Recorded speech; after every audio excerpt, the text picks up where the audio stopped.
ustedes ya están algo patojos, ¿sí? Yo fui de la generación que vivió esas cosas que ustedes ven ahí, eso era pesadillas en la noche, etcétera, bueno, qué monstruo más feo y toda la cosa, ¿sí?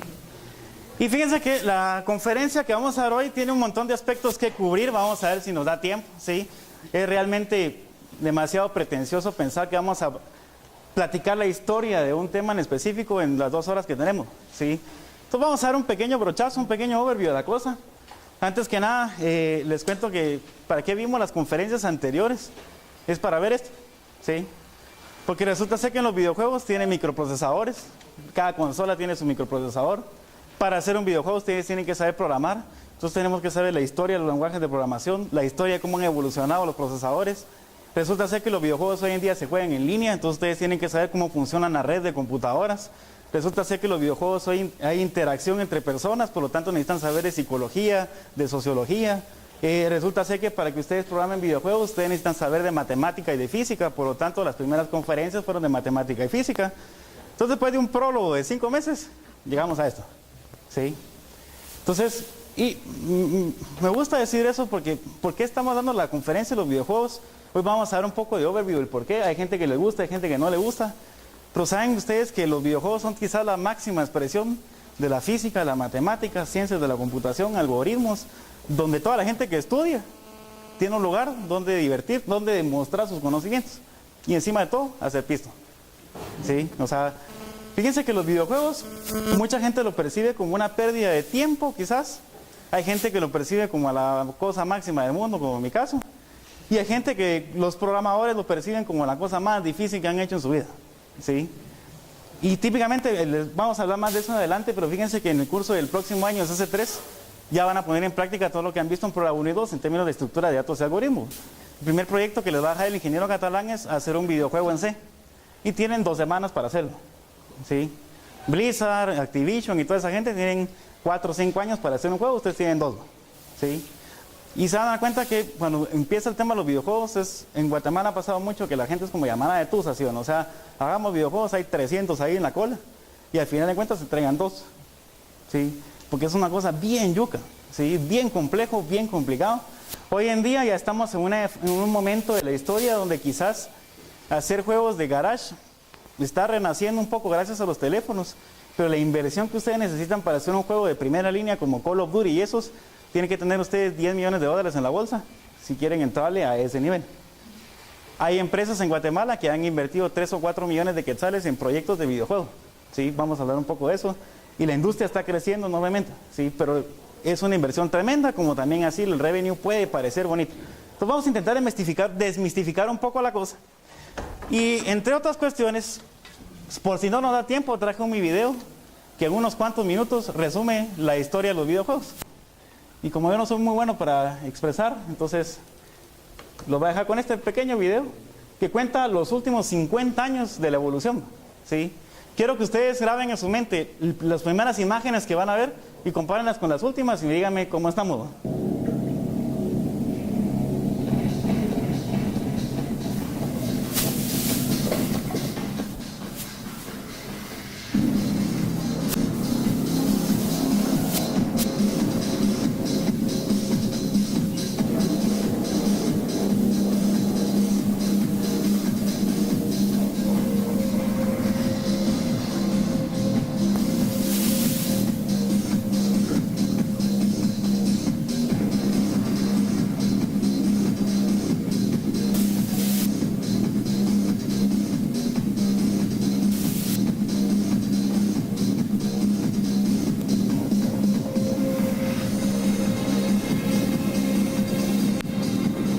Observen ustedes la gráfica hasta en estrambótica de esos juegos, ¿verdad?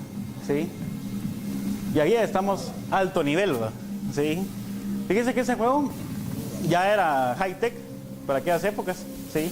De hecho, hay leyendas de que Wozniak y Steve Jobs estaban viendo esos juegos cuando estaban en sus momentos antes, previos a Apple, ¿sí? Vean que de esos años, ninguno de los que estamos aquí presentes en el salón habíamos nacido para esas fechas, ¿sí? El primer juego que vieron es un osciloscopio, ¿sí?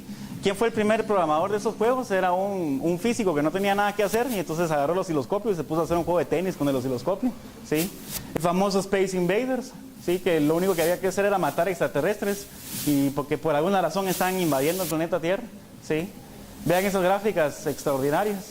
Hay a colores, miren, eso ya era guau, ¿sí? La gente que tuviera un monitor con esa capacidad ya era gente de billete, ¿sí? Ya uno tenía recursos, miren esa maravilla. Poco a poco, obviamente, los juegos ya se van poniendo un poquito más campeones, ¿sí? El juego de la ranita que cruza el río no es nada nuevo, miren, es desde el 81 que existe ese concepto. Fíjense que aquí estamos hablando mucho juegos para computadora y a lo más arcades o Atari, ¿sí? Juegos básicos, vean eso, ya son un poquito más complejos.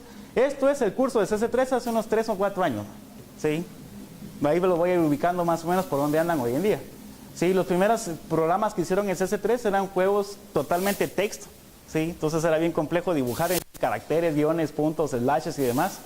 Poco a poco la gente empezó a mejorar tecnología. Miren, ese ya es 3D, miren qué belleza, ¿sí? Van en una nave espacial, ¿sí? Y tiene la mira, no se ve, ahí va un target allá al fondo, miren. Es un maloso, entonces ahí están los rayos proyectando hacia el centro, ¿sí? Y ahí empezamos a subir de nivel, ¿sí? 1985, ¿alguien jugó esa cosa en Nintendo? En consola Nintendo no hay emulador, ¿va? Porque emuladores, puchicas, hay bastantes creyentes todavía aquí en la clase. Obviamente ya vamos mejorando bastante. Recuérdense que es un resumen de los últimos 50 años. Sí, obviamente es un resumen que va extremadamente rápido mostrando algunos de los más importantes. Por supuesto, no podía quedarse fuera del listado, ¿sí? Nótense cómo han ido cambiando la gráfica. Aparece un poquito de texto. Ven los grafiquitos, ahorita son texturas relativamente planas, ¿sí o no? Estos se le llaman sprites, donde ustedes programan con una serie de bitmaps y lo que hacen es seleccionar de un listado de bitmaps las animaciones. Por ejemplo, para que Link se moviera de esa forma, ¿qué tienen ustedes? Tienen un cuadrito, un bitmap donde tienen Link así, Link quieto, Link para allá. Entonces lo que hace el programador es solo switchar entre esas 3 posiciones y eso lo hace tan rápido que pareciera ser que se mueve el muñeco, ¿sí? Eso es CC3 hace unos 2 o 3 años. Sí, todavía ya ahorita hoy en día vamos un poquito más avanzados. Final Fantasy en sus primeros intentos, ¿sí? Ya un poquito más bonito, ya estamos en 1988. Dense cuenta que esa década casi no evolucionaron mucho en tecnología gráfica, ¿sí o no? El aspecto es muy básico. Quizás en esos primeros 10 años, uno de los grandes avances fue crear tal vez los diferentes modelos de los juegos. Miren SimCity, ¿sí? Hoy en día ven ustedes lo que es SimCity hoy, ya ni corre en mi compu esa cosa, ¿sí? De la calidad gráfica y la cantidad de elementos que se tienen. Vean las interfaces cómo van evolucionando, el uso del mouse quizás, están construyendo la ciudad, ¿sí? Aparece uno que se llama Commander King, este fue muy famoso, ¿alguien jugó ese, no? ¿Sí? Fíjense que hay una persona ahí, fíjense que Mario Bros quizás es uno de los que instituye el tipo de juegos por plataforma como un esquema de mucho éxito en su momento y muchos juegos comenzaron a ser así. Véanse que ya 90, 91 aparece Sonic, ¿sí? Lo triste de Sonic es que después de ese juego no ha habido otro juego que valga la pena jugar de Sonic, ¿sí? Pero ese fue el único que le atinaron, ahí de ahí en adelante ya no le encontraron la fórmula, ¿sí? Vean la gráfica, dense cuenta que hay un efecto que se llama parallax. Dense cuenta que el fondo va a diferente velocidad que el frente, ¿sí o no? O sea, ahí tenemos, quizás la idea en ese entonces era dar la perspectiva de profundidad, mezclando varios planos. Un tremendo clásico, ¿sí o no? De la historia. Miren esas gráficas impresionantes. Vean la textura del agua, ¿sí? Bien detallada, definida, ¿sí? Y aquí, fíjense que aquí, a pesar de que uno pudiera pensar es un juego en 3D, no se va, porque de nuevo los carritos son sprites, ¿sí?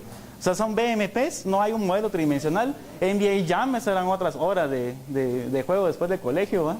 ¿Sí? Y nadie ha logrado la fórmula de NBA Jam hasta la fecha, ¿sí? Ya Contra, sí, ese Contra ya es un Contra más poderoso, creo que es de Super. Vean otra vez el efecto de parallax, vean las nubes, están separadas, hay como 3 o 4 fondos, sí o no, superpuestos, el fondo frontal, Command Conquer, sí, y comienza la historia de los juegos de estrategia. Vean que ya estamos en 1995.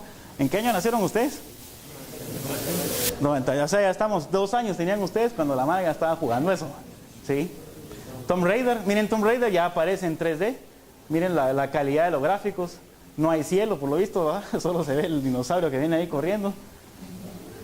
Y es bien bastante cuadradito, ¿sí? Y ¿cuál es? Es Final Fantasy VII, que para muchos dicen que es uno de los mejores Final Fantasy que ha salido, ¿sí?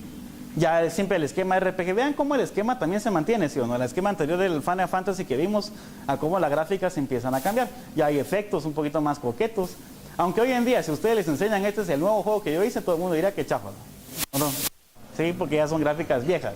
Ocarina of Time, sí, se recuerdan, si los que estuvieron en el FIT, Simon al final estaba tocando ahí la ocarina y toda la cosa, hasta concierto de música hubo en el FIT, a media conferencia. Estamos hablando ya finales de los 90, ya las gráficas son mejorcitas, Nintendo 64, GameCube, ¿sí? Dino Crisis, tal vez una perspectiva gráfica muy parecida a, ¿cómo se llama? A Resident Evil, que últimamente ya me lo devaluaron un cacho, ¿verdad? Pero vean la gráfica, ya hay un poquito más de interacción. Vean cómo las texturas también van incrementándose en nivel, ¿sí? Poco a poco las texturas empiezan a ser un poquito más detalladas, ¿sí? Y obviamente la evolución de los microprocesadores y las computadoras a la par del software va permitiendo esos efectos gráficos, ¿sí o no? ¿Sí? Mayor calidad de rendering, más memoria para dibujar, ¿sí? Grand Theft Auto, uno de los más controversiales de la historia, ¿sí? Y ahorita va a salir el más nuevo, pero era uno de los primeros que proponía también el mundo abierto como un esquema de juego, ¿sí? Y además que podían ser bandidos y de todo lo que ustedes quisieran ahí, robar carros y demás, ¿no? Entre otras cosas. Resident Evil Zero, ¿sí? 2002. Ya las gráficas ya son un poquito más PlayStation 2, ¿sí? Cuando todavía Resident era bueno, ¿sí? Pero lo que quiero que vean es cómo es posible que en un lapsus de unos 30 años, 20 años, cómo ha ido evolucionando la tecnología gráfica, al menos desde esta perspectiva, ¿sí? O sea, empezamos cosas totalmente texto, interfaces todas feas, llegamos a una cosa como Dead or Alive, vean la animación de las luces, los efectos.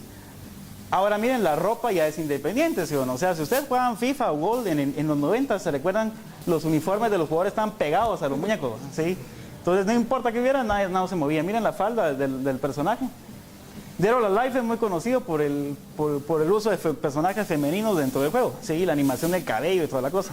Half-Life, cuando sale el Orange Box, una cosa totalmente fuera de lo común, aparece Portal por primera vez, ¿sí? ¿Cuántos de ustedes jugaron el Orange Box? Cada vez, fíjese usted qué raro, los juegos más viejos sí los han jugado, los más nuevos no, ¿eh? O sea, mientras más avanza el tiempo, menos levantan la mano, ¿sí? Saber cuál será, eso está ahí en el listado. Pero vean, ya los elementos empiezan a crecer, la cantidad de objetos, la calidad gráfica de nuevo, ¿sí? Obviamente aparece también, miren esa cantidad de muñequitos, ¿sí? En los 80s, tener un muñeco dibujado ahí en pantalla ya era hit. Sí, miren, ahora ustedes tienen ahí miles o cientos de personajes montados en el Oblivion, ¿cierto? Muy famoso de los de RPG, ¿sí? Miren, ahora ya tenemos efectos en las nubes. Aquí ya nos olvidamos de los efectos como el Parallax. Ya es un mundo totalmente tridimensional, ¿sí? Vean los detalles, los efectos de partículas, el humo, ¿sí? La luz, reflejos, ¿sí? Fíjense que todo eso, para hacer eso, resulta que ustedes necesitan saber mucho de física, ¿sí o no? O sea, ¿cuál es el modelo que define el comportamiento, por ejemplo, la ropa de Ezio? ¿Sí? ¿Cuál es el comportamiento que define el humo? Para que el humo se vea natural. ¿Cómo hacemos que un espejo refleje la imagen? ¿Sí? Los brillos, cómo es que, digamos, reacciona la gente ante los impactos del personaje. Todo eso, al final de cuentas, son modelos físicos, ¿sí? Metidos en alguna forma en un videojuego. Gears of War ya es otro nivel de gráfica, ¿sí? El engine de Unreal, ¿sí? Y ahora ven ustedes ya la calidad de los juegos, que hoy en día hay mucha gente que se atreve a decir, los juegos ya no son juegos, los juegos son películas interactivas, ¿sí? Jueguen Call of Duty y ustedes no se levantan de esa vaina hasta que terminan esa cosa, ¿no? Porque puchen así la acción y hasta hay juegos que hoy en día hasta mucha gente prefiere ver las cinemáticas que jugarlo, porque esa que acción, luces y efectos. Uncharted, no digamos, sí, que revolucionó mucho el género de los juegos tercera persona en los últimos años. La calidad gráfica de Uncharted también, quiero que vean ahora la cantidad de assets que están en la pantalla, ¿sí? Cada vez miren el nivel de detalle, todos los escombros, las banderitas moviéndose así con el viento, los letreros. ¿Cuánto será la cantidad de memoria que utilizan esos chavos para cargar eso a RAM? ¿Sí? Piensen que cada una de esas son texturas, la interacción con el usuario, la animación de los personajes, el movimiento de la cola sigue un modelo físico, ¿sí? La simulación de los muñecos, de los caballos, ¿sí? No sabía que tenía montañas rusas ahí en el Red Dead Redemption. Entonces, yo no he jugado pero dicen que es muy bueno también, ¿sí? Y 2011, el año pasado, ¿sí? ¿Qué tipo de proyectos o juegos? Miren esa cuestión, pues. O sea, los mapas, perdón, los mundos, la calidad de nuevo, los EP, miren esos reflejos sobre el timón, ¿sí? Eso ya es otros 20 pesos, ¿sí? Obviamente hay un mix de cosas, ¿sí? Hay una cosa que tenemos que hablar desde la perspectiva gráfica de que es en tiempo real y que es pre-render, ¿sí? ¿Alguien sabe esa diferencia, no? La diferencia entre tiempo real y pre-render. Dale, dale, dale, dale. Pre-render significa que es como un video, o sea, que uno se ve antes de hacer todo, y el render a tiempo real es que son ideas de código Que se están en ese momento. Muy bien, fíjense que el pre-render, como bien dice su compañero, probablemente las animaciones de los carros y esos efectos de laguna y toda la cuestión, probablemente son pre-rendereados. ¿Qué quiere decir? Que la gente vino, agarró un grupo de servidores y computadoras, pusieron la imagen a generarse y el resultado final es un video de 30 segundos donde ya las imágenes están procesadas. ¿Estamos con la idea? Los reflejos, los efectos ya están preprocesados. Fíjense que hoy en día, si ustedes quisieran compilar Toy Story, se tardaría más o menos unos 3 siglos de compilarlo en una sola computadora. Esa es la cantidad de procesamiento que ustedes necesitan para compilar una película 3D. ¿Sí? Estamos diciendo Toy Story, estamos diciendo película vieja. Rendereme ahorita una de las películas nuevas en 3D, es mucho más tiempo. ¿Sí? Esos chavos para Transformers dicen que fundieron como 5 computadoras tratando de hacer el render de Devastator. ¿Sí? Era tan detallado un muñeco, tan grande y todos los efectos que estaban sucediendo ahí eran tan complejos que fundían procesadores. ¿Sí? Tuvieron que hacer grids de máquinas y toda la cosa. Hay empresas que trabajan con casi 300 computadoras para lograr renderear un par de frames. Ahora imagínense que yo les dijera que ustedes van a ser los modeladores de esas cosas, hagan su render de 30 segundos y que su tiempo de compilación es una semana. Imagínense que después de una semana de estar compilando, descubren que, ay, me faltó el codocito tal y tal. Hay un errorcito ahí de... Hay leyendas urbanas que dicen que Michael Bay, justo el día que estaban en el release en Japón de Transformers, estaba todavía haciendo correcciones de color para el release mundial. O sea, imagínense el nivel de detalle que hay que tener con esas cosas. O sea, cualquier chafada no la aceptan. ¿Por qué? Porque ustedes mismos han sido usuarios de esa cuestión y son los máximos críticos de ese tipo de cosas, ¿sí? Entonces, a lo que voy es que el pre-render, generalmente cuando las gráficas son muy complejas, como los carritos que vieron ahí, probablemente es una imagen pre-rendereada. Porque en tiempo real, imagínense ustedes que les dijera, mire, esta cinemática que usted va a ver ahorita se va a tardar un año en renderearse. Entonces, paciencia. No es factible, ¿sí? Entonces, hay un problema de que si bien es cierto, los procesadores existen para lograr esa calidad de gráficos, el problema es el tiempo de procesamiento que toma, ¿sí? Entonces, por eso algunos dicen, los cinemáticos de WoW, qué chileros, lástima que el juego no se ve así. ¿Sí o no? Porque las cinemáticas son una astralidad y el juego, pues, para que aguanten su compu hay que ponerlo más sencillo, ¿sí? Y esa es la cantidad de cosas que requieren. Hoy quizás vamos a tratar de hablar un poco de esas perspectivas, de esos elementos que se requieren para poder programar una aplicación en tiempo real. ¿Y qué es CC3 hoy en día? Fíjense que CC3 hoy en día ya han habido proyectos de juegos en 3D. Hubo un juego hace unos años, o el año pasado, antepasado, que ya era en red.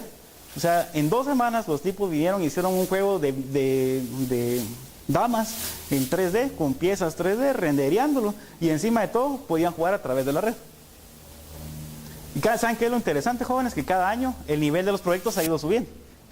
Quiere decir que si en años recientes ya han hecho Guitar Heroes, ya hicieron un juego de carreras en 3D, donde hacían el render de los carritos, la pista y toda la cuestión, y el año pasado, hace poco, un juego en línea y toda la cosa. ¿Qué van a hacer ustedes el próximo año? Yo esperaría, me imagino que el próximo año ya toca algo de realidad aumentada, y que vean con headsets aquí y toda la cosa, y dibujen aquí un mundo virtual en toda la clase, y todos interactúan ahí con las cosas, y algunos ven hasta que ya puedan palpar los objetos en el videojuego. O sea, fumadas de esas esperaríamos. Bueno, si cada año va subiendo el nivel, ¿sí o no? De hecho, Adrián, una de las cosas que hace el primer día de clases, le va a enseñar qué han hecho antes. Y es imposible que ustedes entreguen un juego que sea más bajo que lo que han hecho antes. O sea, el reto es grande, ¿sí? Y el nivel y el conocimiento que ustedes requieren también es alto. Por eso es que se les exige un montón a través de la carrera. Esto es un pre-render ahí que yo siempre pongo ahí para ponerme coqueto antes de las conferencias, ¿verdad? Sí.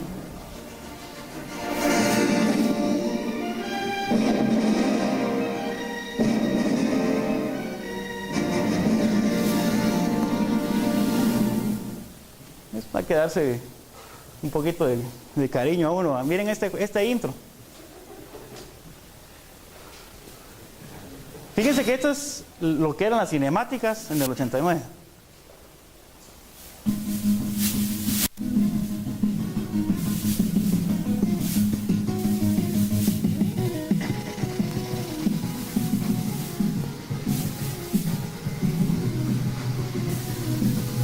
Pero supercampeones eso, ¿ah?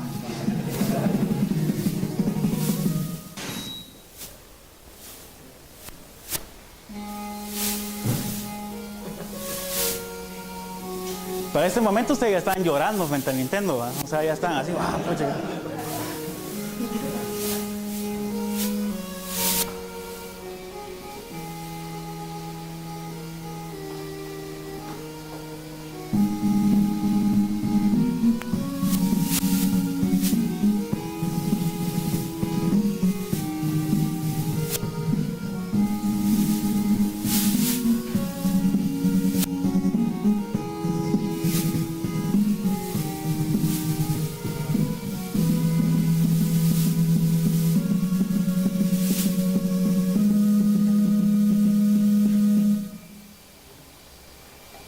Solo esa frase en muchas casas nunca se logró, ¿sí? Porque Ninja Gaiden es conocido como uno de los juegos más complicados y difíciles de la historia, ¿sí? Fíjense que Ninja Gaiden, después de 8 horas de su vida ahí sentados, con la fin llegaban contra el malo y el malo les ganaba. Se dan la sorpresa, tenían que regresar hasta el principio del último acto. Y el último acto habían sido, de las 8 horas, habían sido 7 horas. Sí, entonces era una cosa extremadamente compleja. Obviamente estamos hablando del tiempo antes de checkpoints y que grabo aquí, que entonces ustedes dan un paso, save. Dan un paso, ven que no hay malo, save. Y así se van algunos grabando para garantizar ahí que por cualquier cosa tenemos un save point ahí. Antes eso no existía. O sea, Mario Bros, ustedes llegan contra el Koopa, los mataban el Koopa, game over. Reseteo desde el principio. Y uno se queda así como, pues se queda con el callo ahí en el dedo. ¿Me entienden?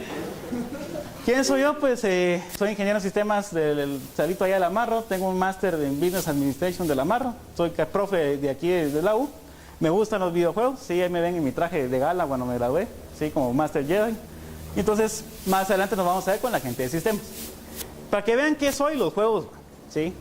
Fíjense que hace como 3 o 4 años en Japón salió este anuncio. ¿Sí? Una mujer mató el avatar de su esposo y se fue a la cárcel. Porque el esposo la demandó.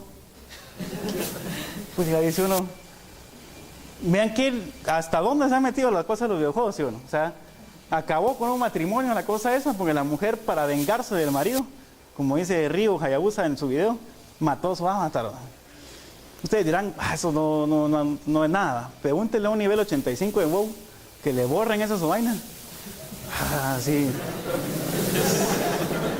Quitarme un dedo mejor, dice, porque, ¿me entienden? O sea, un nivel 85, así con full ropa y toda la cosa, son años de estar ahí, o sea, canas y tiempo de hot dogs y tiempo ahí de trabajo.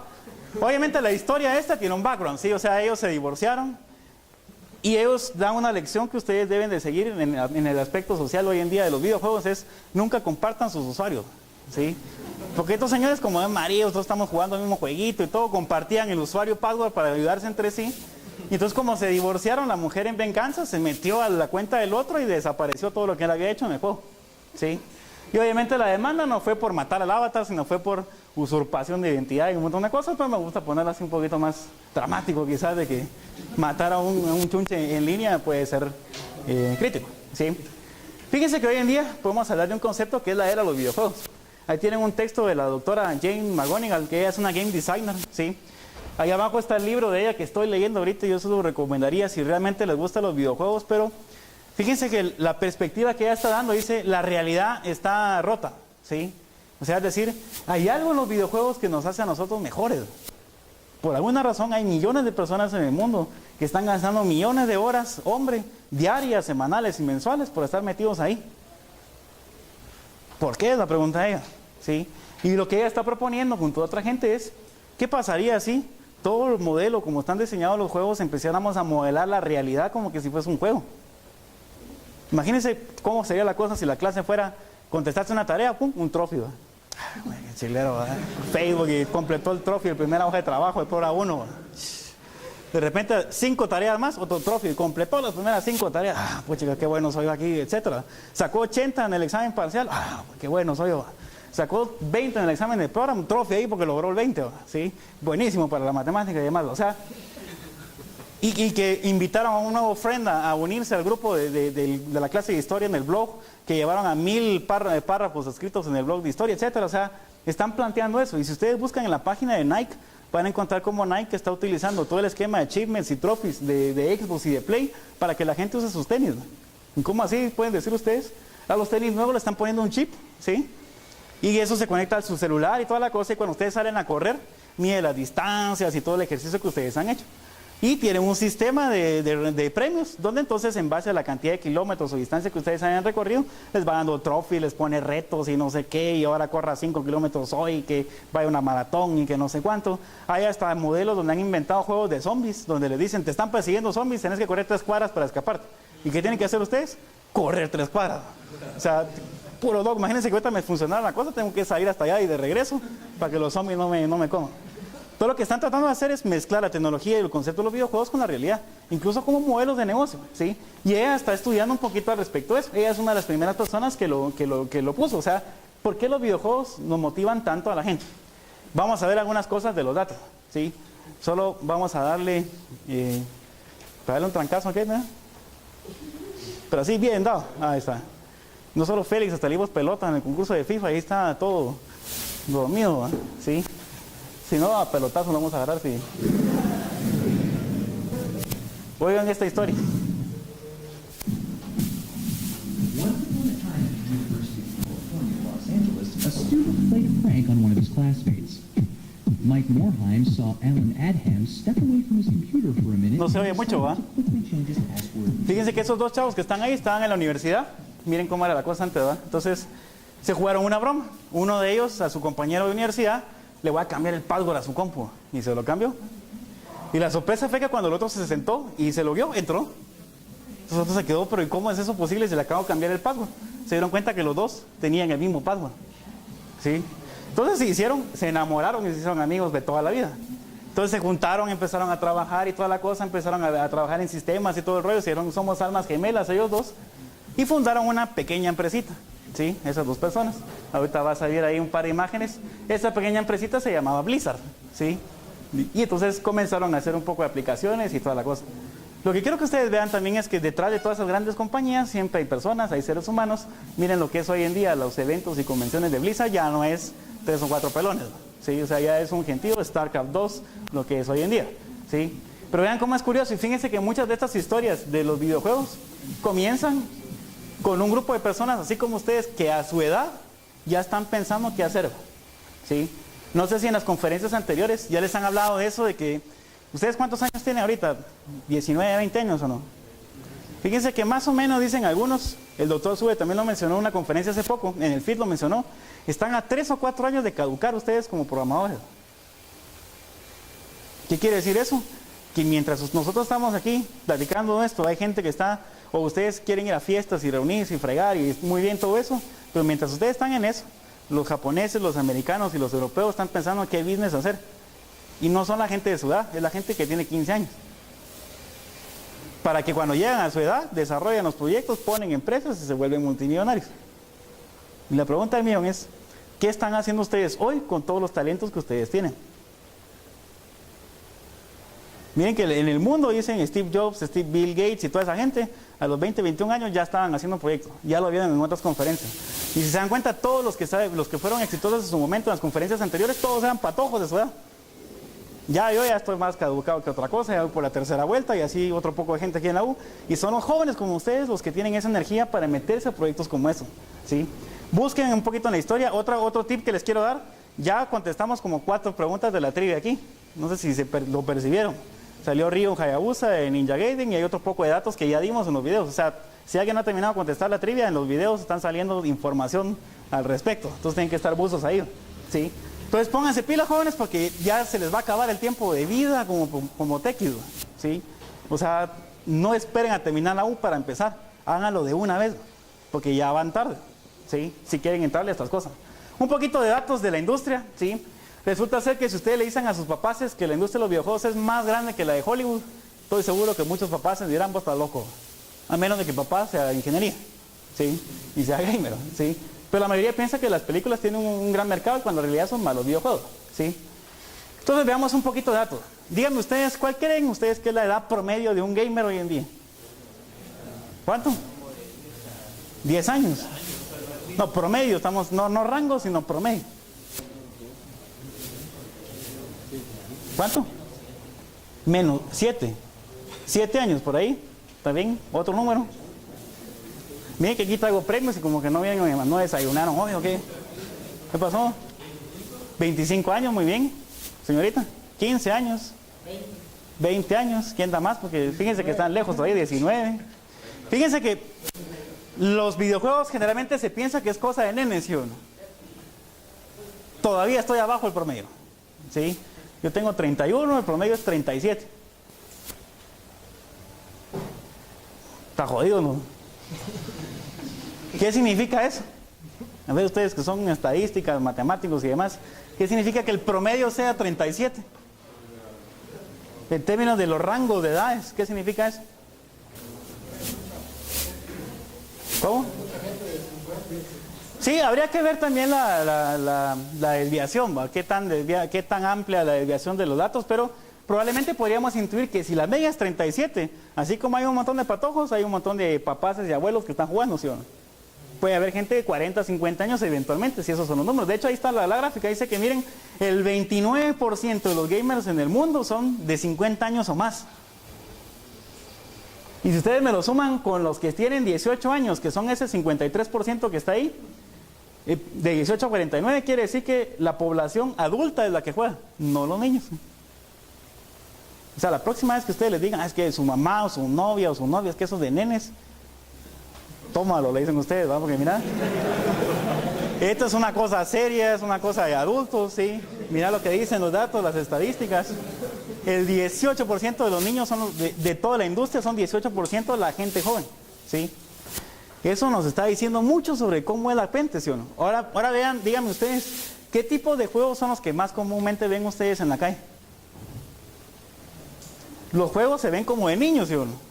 ¿Ven qué contradictorio? Los juegos se ven de niños, pero las gráficas dicen que los que juegan son grandes, ¿no? Quiere decir que esos somos niños que no hemos crecido, ¿sí? O sea, es gente adulta y toda la cosa que tal vez los años han pasado, pero ese niño interno sigue dominando el asunto ahí, ¿me entienden? O sea, nos siguen gustando juegos para niños, ¿sí? Más adelante vamos a mostrar una serie de gráficas al respecto, ¿sí?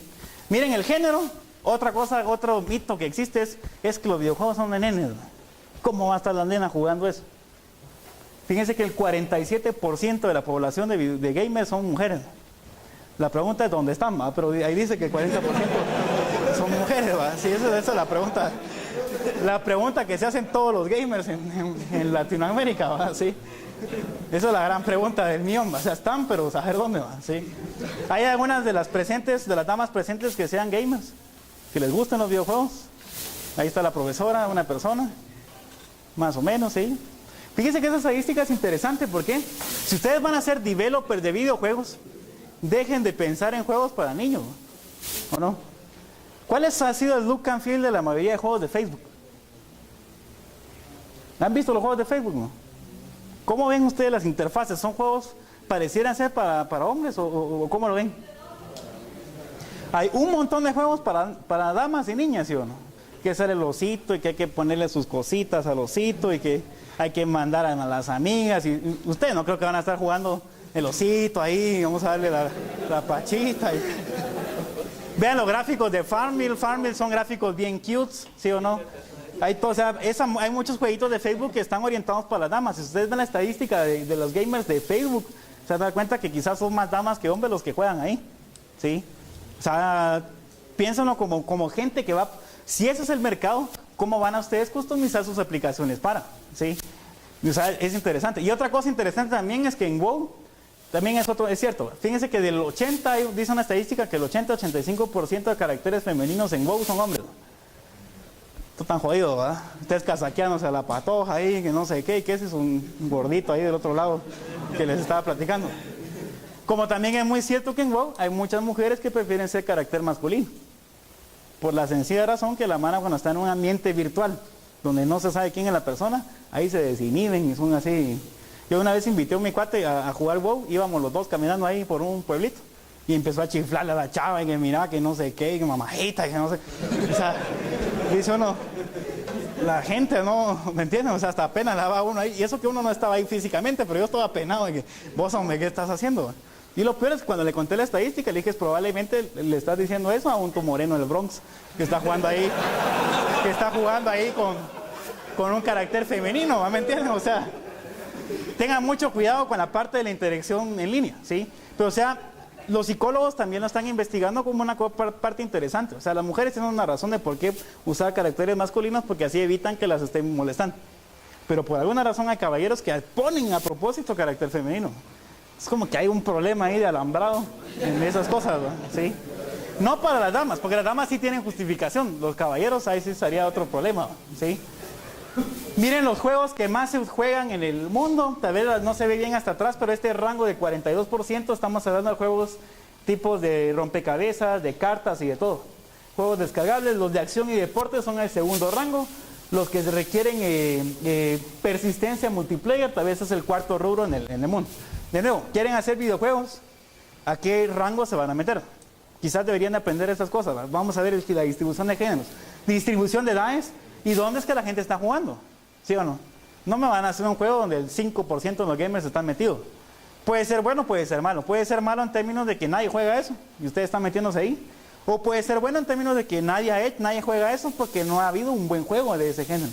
Entonces podrían ser ustedes los primeros que abran esa industria. O sea, hay que analizar un poco los datos, ¿sí? ¿Qué otros datos tenemos de lo que es hoy la industria? Fíjense que el 62% de las personas juegan con otra persona, en persona, ¿sí? Y a uno de esos online. ¿Qué nos dice eso también? Los juegos muchas veces los acusan y los atacan de ser algo que es que ese es mi patojo metido en el cuarto que huele a tigrillo, ese cuarto no sale de ahí, todo el trapo de chucos y todo el día jugando esa cosa. Pero algunos dicen, fíjense que lejos de ser antisociales, los videojuegos nos están haciendo seres extremadamente sociales. Porque como están jugando en línea, están maltratándose ahí con los gringos y con los mexicanos y demás. Pero ahí están, ¿verdad? ¿Me entienden? O sea, están hablando con la gente.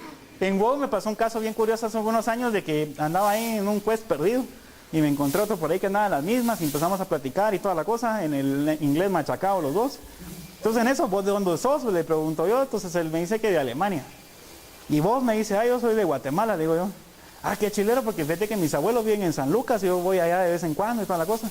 Pues chica, dije yo, o sea, ¿me entiendes? O sea, a la larga estamos hasta socializando y conociendo gente extranjera que conocía nuestro país y al rato platicando de cosas y después pescando en el río, ahí platicando de cómo es la vida, ¿me entienden? O sea, lejos de volvernos antisociales, dicen algunos, muchos juegos, o sea, obviamente esto es como todo, ¿sí? Hay algunos que dicen, los juegos son malos, negativos, depende, ¿sí o no? O sea, hay juegos de juegos a juegos, ¿sí? Quizás hay algunos juegos demasiado sangrientos y toda la cosa y ahora por eso los clasifican también. Como hay juegos muy educativos y que realmente uno tiene que utilizar sus capacidades para vencer el juego. Portal, por ejemplo, es un juego buenísimo, ¿sí o no? Tienen que ser realmente creativos, hasta conocer de física, para armar sus mapas y resolver los puzzles que están ahí, ¿no? Entonces hay muchos juegos que realmente explotan o mejoran los skills de uno, como hay otros que no. Así como hay algunas personas que dicen no hay nada más que un libro. Entonces yo les critico y digo, mire, pero así como hay libros muy buenos, hay unos que también, o sea, le traigo un par de libros de los nazis, no me va a decir que ese es un libro bueno. ¿Me entienden? O sea, al final de cuentas son formas de expresión. ¿Cómo lo usa la gente?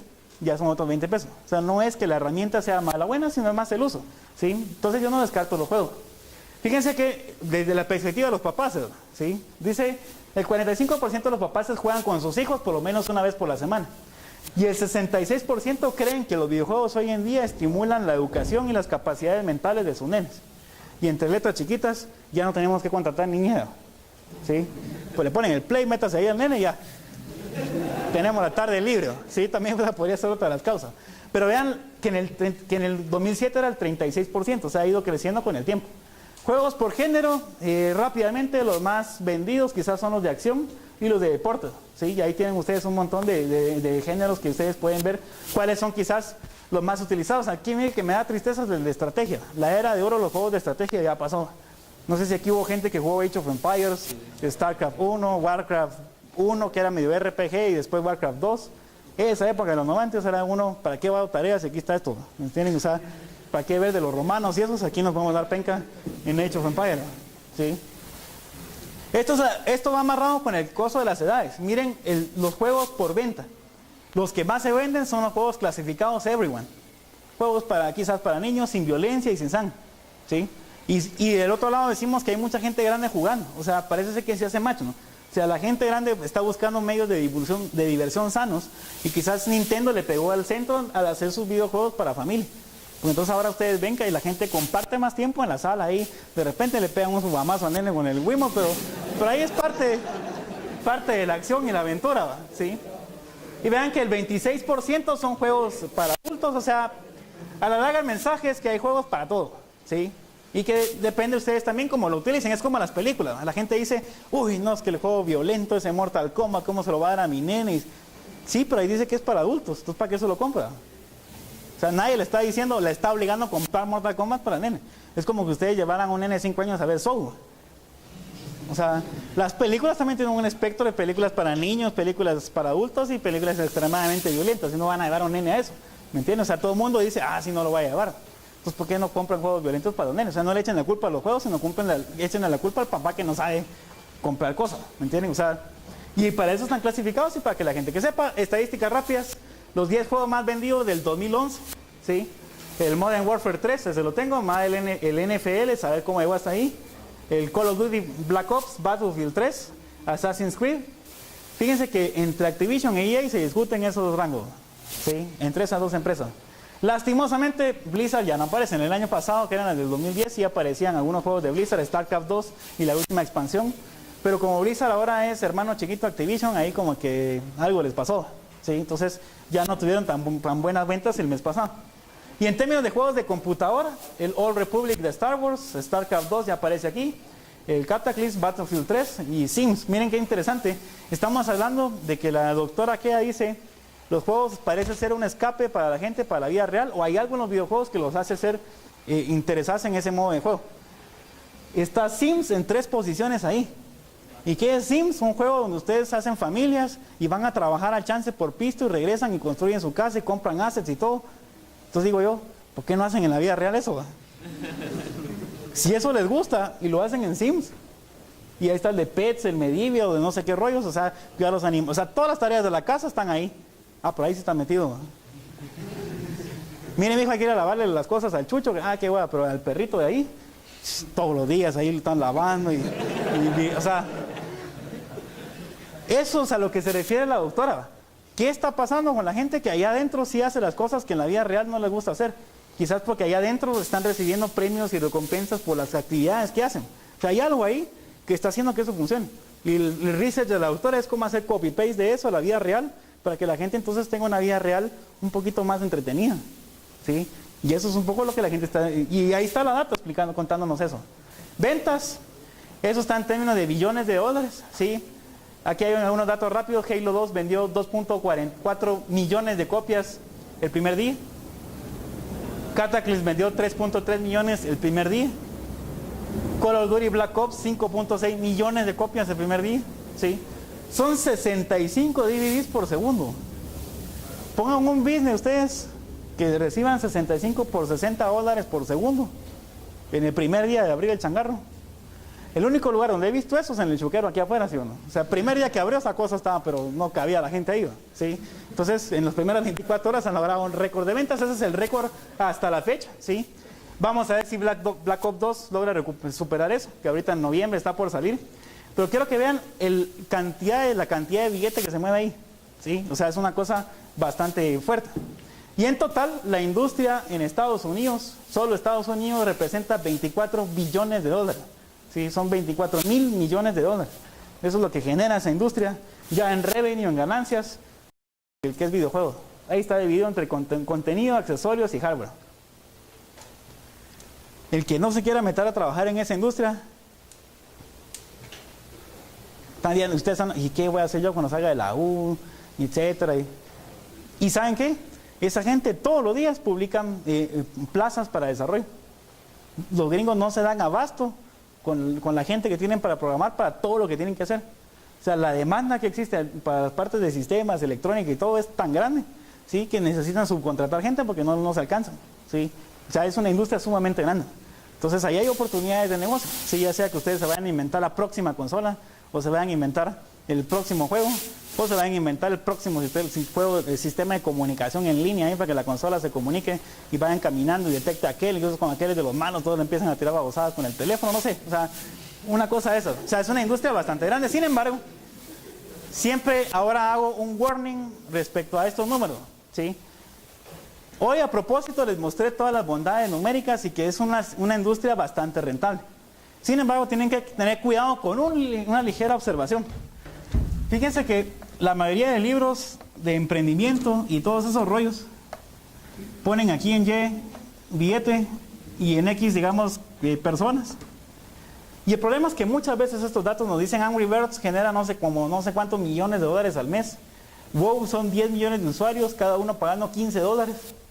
Y a mí ya me da numeric overflow multiplicar eso. O sea, 10 millones de usuarios por $15 al mes. Eso es mensual, ¿sí? Entonces uno dice, metámonos de esa vaina, pues, ¿o no? ¿Sí? O sea, es un cristal. ¿Saben cuál es el problema, jóvenes? Es que generalmente nos presentan Blizzard, nos presentan Activision, por aquí nos ponen a Rovio, que es un éxito en términos de celulares, nos ponen por aquí a Zynga, y entonces nos dicen, miren, si esos tipos como Zynga tienen 100 millones de usuarios en Facebook, generan como 200 o no sé cuántos millones de dólares al mes. O sea, estamos locos si no nos metemos. Pero tengan cuidado un poco con su análisis. ¿Por qué? Porque esos son los 3 o 4 que están ahí arriba, ¿sí o no? La pregunta correcta sería, ¿y el resto de Mara? ¿Me entienden? O sea, esto es como que yo les pusiera, este es Bill Gates, Steve Jobs y no sé qué, tú miren la industria de la informática y tecnología, eso no va a haber todos millonarios ahí adentro. Sí, pero me están diciendo Bill Gates, Steve Jobs, etcétera, ¿me entienden? ¿Cuántos más somos en el mundo que estamos en el asunto? Comparados contra los que están ahí arriba. ¿Estamos con la idea? Puede ser que si hacemos un gráfico de retorno respecto a la gente, van a empezar a encontrar que la nube de puntos, algunos van a estar hasta por aquí abajo, ¿va? Y entonces, en términos de revenue, todo el problema es que a veces los libros que ustedes ven de emprendimiento y esas cosas de que los dicen ustedes, váyanse y métanse, tírense al agua, les presentan una muestra de esto. Y si ustedes ven más adelante en estadística, van a darse cuenta que eso es un muestreo incorrecto. Si nos están agarrando solo esos puntos especiales, ¿no? Cuando quizá la nube de puntos está aquí abajo. Y tal vez lo que debiésemos analizar es cuánto gana esta mana que está aquí. Porque tal vez eso vamos a hacer nosotros. En algún momento quisiéramos estar ahí arriba, pero puede ser que esos de ahí arriba son el 1% de toda la mana que está desarrollando. O sea, tengan mucho cuidado también al ver los números. O sea, eso es lo que ustedes pueden alcanzar en esa industria. Pero no todos van a llegar a eso. ¿Estamos claros con la idea? ¿Sí? Hay un chavo que hizo un ejercicio numérico en YouTube rápido sobre cálculos de cuánto es el revenue anual en iPhone respecto a la cantidad de developers, y llegó un número que el salario por developer era como $100 al año. Cuando ustedes ya metan a todo el bulto. Entonces él dice, ya viéndolo así, está jodido. ¿Sí? 8 meses de estarse quedando la cabeza, desvelándose y toda la cosa, para un salario anual de $100. Vamos a poner nuestra carreta de chuco mejor allá afuera y vamos a ganar más que eso. ¿Me entienden? O sea, hay que ser muy cuidadoso. Y cuando él mete Rovio en la ecuación, o sea, imagínense, mete Rovio en la ecuación, ahora se incrementa como a $400 por chatillo. O sea, aún así sigue siendo bajo, metiendo a las empresas fuertes. Entonces, hay que tener mucho cuidado cuando a ustedes les vendan esos números. Pregunten, muy bien, esos son los casos exitosos. Y el resto de gente, ¿va? O sea, los que han fracasado, ¿por qué? Ya les dije que aquí en Guatemala hay varias empresas que estamos en la lucha. Está Elemental Geeks ahí con Adrián y Julio y Ali. Por ahí hay una empresa que se llama Lionworks, que están ahorita trabajando cosas para el PlayStation 3. Han invertido cualquier cantidad de billete, ¿sí? Por ahí ando yo también en mi lado haciendo esfuerzos de cosas de videojuegos. Pero es un esfuerzo terrible de 8 o 9 meses para sacar un app que tal vez uno todavía dice, todavía le falta, ¿sí? Y se invierte una cantidad de pista impresionante. Y la pregunta es, ¿vamos a lograr generar eso que está ahí arriba? Tal vez sí, con mucho esfuerzo y dedicación. ¿Sí? Pero no se dejen ir también por los números. O sea, traten de analizar bien el esquema. El Inge Jack dice, estar en la universidad y desarrollarse como estudiante no requiere inteligencia. Requiere de esto, de cuánto tiempo pasen ustedes ahí sentados, dándole y dándole y dándole hasta que salgan. No se vale, es que no me salió Torres de Hanoi, entonces un día no lo entrego. O sea, hay que estar ustedes sentados ahí hasta que esa vaina salga. Y si no sale, va a salir. ¿Me entienden? ¿Saben cómo lo pongo yo? Esta cosa es como los de 300, ¿sí o no? ¿Se recuerdan de la plica de 300? Ustedes son los 300, vienen los 10,000 persos allá adelante. Hagámosle ganas, ¿verdad? ¿Qué otra? ¿Cuál va a ser el desenlace? Nos van a dar una gran macaneada. Pero en el proceso más de algunos nos pasamos llevando a aquello. ¿Me entienden? Y esa fue la filosofía de ellos. ¿Y por qué lo recuerdan? Fíjense que es un caso interesante porque lo recuerdan no por haber ganado, lo recuerdan por la gran paliza que les dieron. Y es interesante que lo recuerden por eso. ¿Por qué? Por la actitud, ¿sí o no? Que a pesar de que la situación es difícil, estaban ahí parados haciéndole frente, ¿sí o no? Y ninguno de esos se fue. Esa es la actitud quizás que ustedes deben tener para entrar a una cosa de esta. ¿sí? Rovio, para que estén enterados, Angry Birds fue el proyecto 50 y pico de Rovio. ¿Alguno de ustedes había oído alguno de los 50 juegos anteriores de ellos? Y es una empresa que lleva 10 años en la industria de los videojuegos. Y cuando hicieron Angry Birds, era ya el juego así de que hagamos esto por salir del paso, ya con 12 chatillos, ya eran pocos. Invirtieron como $140,000 en la primera versión de Angry Birds, se tardaron casi 10, 11 meses en hacerlo. Y justamente estaba el tema de la gripe aviar y la gripe porcina. Ya entienden por qué los dibujos, ¿sí? Y entonces, y de fuerte le pegaron, y ahorita Angry Birds es otro mundo, ¿sí? Rovio es otra cosa, pero lo que quiero que vean es que para llegar ahí tuvieron que haber pasado 50 proyectos, algunos exitosos, otros fracasados, y eso les generó experiencia suficiente para hacer el hit que sacaron más adelante, ¿sí? Estamos claros con la idea, o sea, no es a la primera, ¿sí? Tengan cuidado con esos conceptos. Otra perspectiva, hablamos ahorita un poco de negocio, un poco de pisto, ¿sí? La parte bonita y número. Fíjense que una parte que muchas veces me gusta a mí hablar de este tema es la historia, la música. Esa parte coqueta de los juegos, ¿sí? Old school.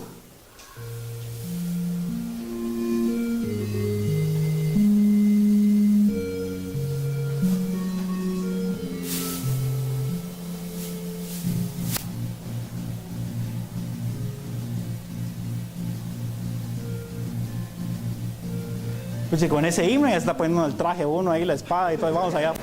No, o sea, y miren lo sencillo que era, ¿eh? Saben que hay mucha gente hoy en día, tal vez de nuestras edades, de esos de 30 y pico para arriba, que extrañamos esos juegos, donde la cosa era más sencilla, la historia era la interesante, el contenido, y juegos que uno sentía que eran largos. Hoy en día es una cosa que uno se siente y media hora ya se acabó el juego, y uno, puchica, ¿a qué hora fue la cosa? ¿Sí? O sea, juegos que tal vez hay dos partes de la historia. En ese momento los developers hacían los juegos porque les gustaba el juego. Hacían algo que ellos querían hacer. Hoy en día los juegos son porque a los ejecutivos de ahí arriba les gusta el pisto y entonces hagamos esto porque este es el que se vende, démosle. Entonces ha cambiado un poco la perspectiva.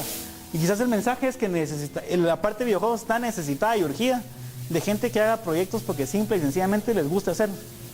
Y quizás ahí van a encontrar la fórmula que el juego se venda, porque está partiendo de algo que le va a gustar a la gente, ¿sí? Y ese musicón Pérez que ustedes oyeron, ¿sí? Era aquella cosa astral.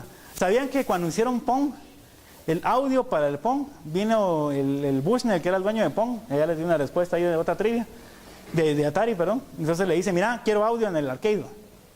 Y el tipo que lo alambró dice, ¿y de dónde me saco eso? Sí, porque ya la RAM, el ROM que teníamos, ya está el código y ahora cómo meto audio ahí. Entonces se le ocurrió la brillante idea de que en el board puso una bocina y se puso a escuchar en los buses de datos los sonidos.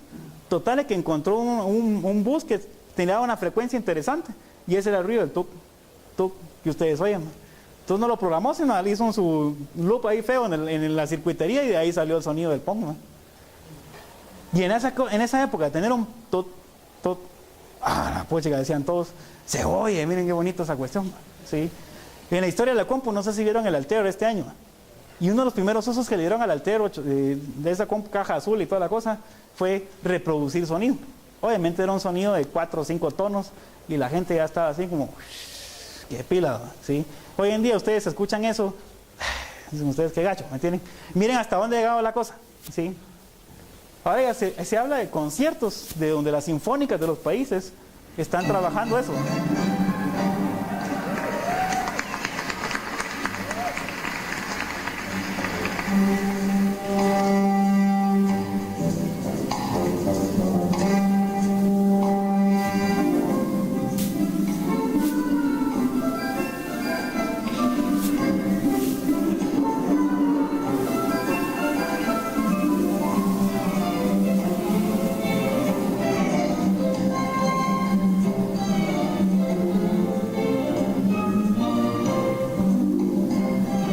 ¿Sí o no? ¿Se sienten chiquitos otra vez con eso, no? O sea, aquel estrés de que había que hacer la tarea, pero démosle aquí al Mario primero, ¿va?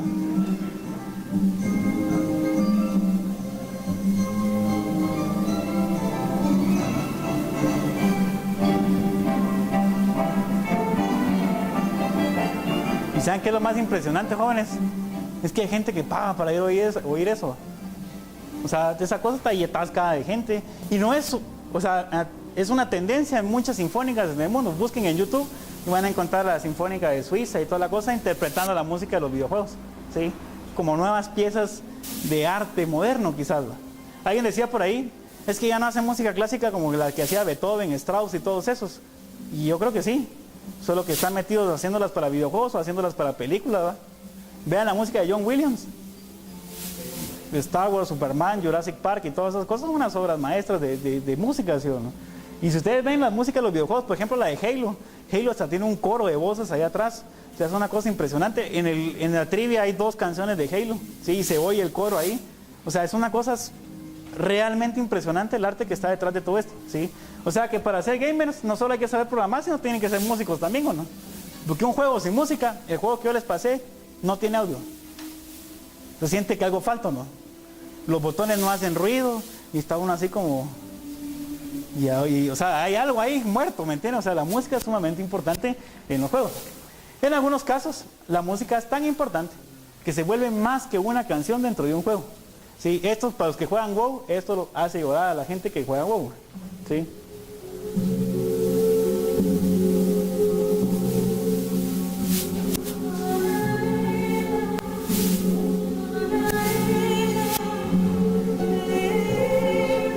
¿Alguien sabe la historia de esa, no? Nadie sabe la historia de esa. Miren, yo iba a dar un almuerzo a que dijera quién se sabía la historia. Que no fuera profesor, porque ya sé que alguien me va a contestar ahí, va, pero... va. Fíjense que esta historia es una Night Elf que sale ahí cantando. Que ella viene hartas, que es uno de los malosos, que es el Lich King, que es una de las fotos que sale en la trivia, ¿sí? Y él viene y con la espada de él, que está endemoniada y todo, la mata a ella. Pero ahí está la historia, que ellos entran, van a hacer la invasión al pueblo. Pero él generalmente lo que hacía era matar a la gente y convertirlos en un dedo. Pero a ella específicamente no la mata. O sea, la convierte, dejándola consciente de que es ella. Porque dice, no te vas a librar de mí tan fácilmente. Entonces te voy a hacer sufrir. Entonces no la mata, sino la deja como un zombie. Es un muerto en vida, ella sabe que es ella, pero convertida en un dedo. Y ve cómo todo su pueblo se convierte y cae en las manos de Arthas, ¿sí? Y esa canción que ponen es el lamento que cantan ellos de toda esa escena que sucedió en ese momento, ¿sí? Eso es ella, en su momento ahí está acabada la escena de cuando Arthas la mata, ¿sí? Pero es una historia, así que cuando uno la mira no sale todo de depre ahí de la cosa y así como, chica, ¿verdad? Y entonces dice uno, bueno, ahora entiende uno por qué ella está haciendo lo que está haciendo en el juego y cuál es su cruzada, quizás contra el Lich King, ¿sí? Pero o sea, lo que voy es que los gamers y un poco lo que decía la doctora, los programadores de videojuegos han encontrado cómo estimular nuestros sentimientos en esas cosas. O sea, dicen algunos, hoy en día un juego que no nos haga llorar o reírse en algún momento del juego no es una buena historia, ¿sí? Donde haya momentos memorables como esa, donde todo el mundo se recuerda a los que están en WoW de esos momentos, ¿sí? En el momento cuando matan al Lich King, bueno, no sé si algunos iban a jugar WoW, ya estoy dando aquí un poquito de... Y hubiera puesto los spoilers alerta allá afuera, ¿sí? ¿Alguien ya jugó Batman Arkham City? ¿Alguien tiene intención de jugarlo?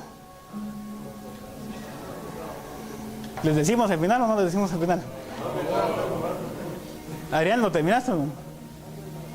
Fíjense que ese final, uno se queda así como... Para muchos el final de ese juego es el mejor final de todos los tiempos, o por lo menos en la época reciente. Véanlo, ¿sí? Y tienen que ser muy observadores a la historia, porque el final tiene mucho que ver con la primera escena que ustedes ven en el juego. O sea, es una cosa impresionante cómo los developers cuentan la historia, hacen un loop y amarran el final con el inicio. Y es una cosa impresionante, y el mensaje que dejan, uno se queda así como, así debería haber terminado Dark Knight Rises, ¿sí? Sí, se murió y toda la cosa de Robin, ¿no? Pero ese final que pusieron en ese juego, así hubiera sido, pero ahí hubiera pagado para volver a entrar, y no si hubiera sido en el cine ese final. Si no lo han jugado o están en proceso, se los recomiendo. Si no les voy a dar el spoiler porque sí es realmente una cosa impresionante. Para los que se quieran ahorrar las 50 horas de juego previas, entonces pueden buscar en YouTube el video y van a ver lo que pasa en la escena final. Sí, es bien impresionante la cosa. Y algunos dicen, parte de esa música hay que hacerla himno nacional. Saludos.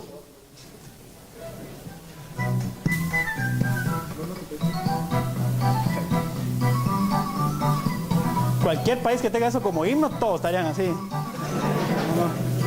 Imagínense que va a estar la selección, van a jugar fútbol y ponen ese himno, los Angry Birds, todos aquellos ahí enojados, tipo Balotelli, digamos para entrar al partido. O sea, sería una cosa impresionante que fuera eso, ¿sí?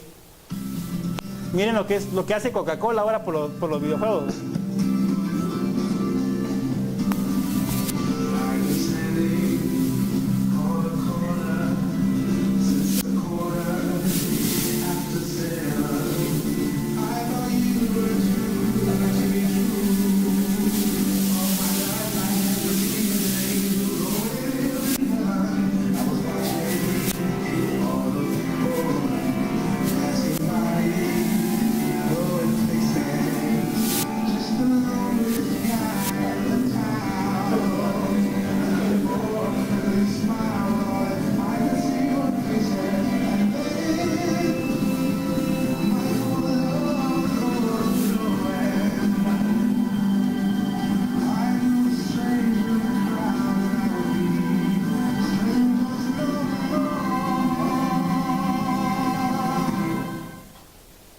Imagínense que si una marca como Coca-Cola hace anuncios ya como esos, miren que el anuncio dice mucho, ¿sí? ¿Se dan cuenta que primero hay una historieta que quiero hacer de un cómic, una foto que quiero hacer de la evolución de la humanidad? No sé si ya la vi por algún lado y por eso creo que es idea mía o no sé, pero si ustedes ven el famoso cuadro de cómo el humano ha ido desarrollándose, sí o no, ven que el humano bien empieza así jorobado, con las manos se empieza a levantar y todo eso, y en qué termina la historia hoy en día, que estamos regresando al proceso inicial, ¿o no? Porque hoy en día toda la mano anda así, con el telefonito, ¿o no? Y saben ni cómo la gente sabe, como que tiene un sistema de geoposición o no sé cómo, porque no chocan, ¿o no? O sea, pueden ir en país y lleno de gente y ahí van aquellos así, y se cruzan y toda la cuestión, y es impresionante, ¿sí? O sea, esos mundos virtuales nos están metiendo, sí. De nuevo los papás dicen que esa mija no convive, pero tal vez sí está conviviendo pero con otra gente, ¿sí? Con sus cuates y toda la masa ahí chateando. Vieron que ahí estaba había un niño ahí con el Vita jugando, ¿sí? Que el Vita ahora lleva al extremo esta cuestión, ¿sí? O sea, ahora la cosa es que ustedes puedan jugar su juego en PlayStation 3, graban el asunto, se van en el Vita, en el carro, siguen jugando su partido de fútbol, siguen el torneo, graban, cuando regresan a la consola, sincronizan y siguen como yo. O sea, se pueden llevar el juego a la calle, ¿sí? Sin embargo, muchos developers también están claros que eso no necesariamente es bueno. Incluso hay muchos programas que si ustedes los analizan, están creando mecánicas totalmente contrarias a meterlos más. O sea, las mecánicas de juego muchas veces invitan a que ustedes se salgan del juego. Lleguen y dirán, porque eso es parece ser contraintuitivo, ¿no? Si ustedes fueran developers, ¿qué quisieran? Que la mano estuviera ahí 24/7, ¿sí o no? Pero ellos no quieren eso, porque dicen, nosotros queremos gamers, pero gamers saludables, ¿no? ¿Sí o no? Porque si no está saludable, ya no van a seguir comprando cosas, ¿va? Entonces hay que hacer que el cuate descanse su rato, ¿no? ¿Qué es lo que hacen? En WoW, por ejemplo, ustedes tienen una cosa que se llama Rest, ¿sí? Que le da doble o triple experience cuando ustedes están jugando, pero eso se acaba después de un cierto tiempo. Entonces un poco la invitación es, si querés otra vez tener doble experience, salite del juego, porque es la única forma que eso se recupera. El Energy en Zynga y todos esos juegos es una invitación a que no se estén jugando farming todo el santo día, sino que se salgan un rato porque se acabó el Energy, ¿va? A menos de que tengan pisto para comprar más Energy, ¿va? Eso es la otra cosa, ¿va? Pero quizás los esquemas que están haciendo es invitándolos a ustedes a descansar. Sí o no en el Wii, cada cierto tiempo hacer un mensajito, descansa, que no sé qué, que puede ser malo para ti, y uno ya está con a punto de desgarre muscular ahí, pero démosle, ¿va? ¿Me entienden? O sea, con Julio Alfaro una vez fuimos a la casa de Adrián a jugar un juego de peleas, y Julio, ¿va? Entonces empezamos a pelear, pero era aquella cosa que según nosotros como que realmente nos estamos pegando en el aire así, y en una de esas, ay, siente uno los jalones porque no hay resistencia, ¿va? Y aquellos como que saber a quién estaban pegando, ¿me entienden? Entonces hay sus cosas físicas que los developers lo entienden y están tratando de invitar a que la gente salga al mundo real también a conocer las cosas. ¿Qué juego creen ustedes que es ese? ¿Qué le dice esa grafiquita que está ahí? ¿Fútbol cómo? Eso es un juego de fútbol americano de los 80. Miren, parte azul es toda la gente que estaba en el estadio, lo que pasa es que todos iban con camisa azul, entonces no se nota, ¿sí? Esto que está aquí no es el gorro de sino este píxel que está aquí, la pelota, ¿sí? Y ese coso ahí medio como astronautas son los chatillos, ¿sí? Y eso sí, más de solo 3 contra 3 porque más ya no caben en la cancha o probablemente la compu ya no aguanta con tanto carácter. La pregunta del mío, jóvenes, es, en base al video que vimos al inicio, es ¿en qué momento pasamos de eso a esto?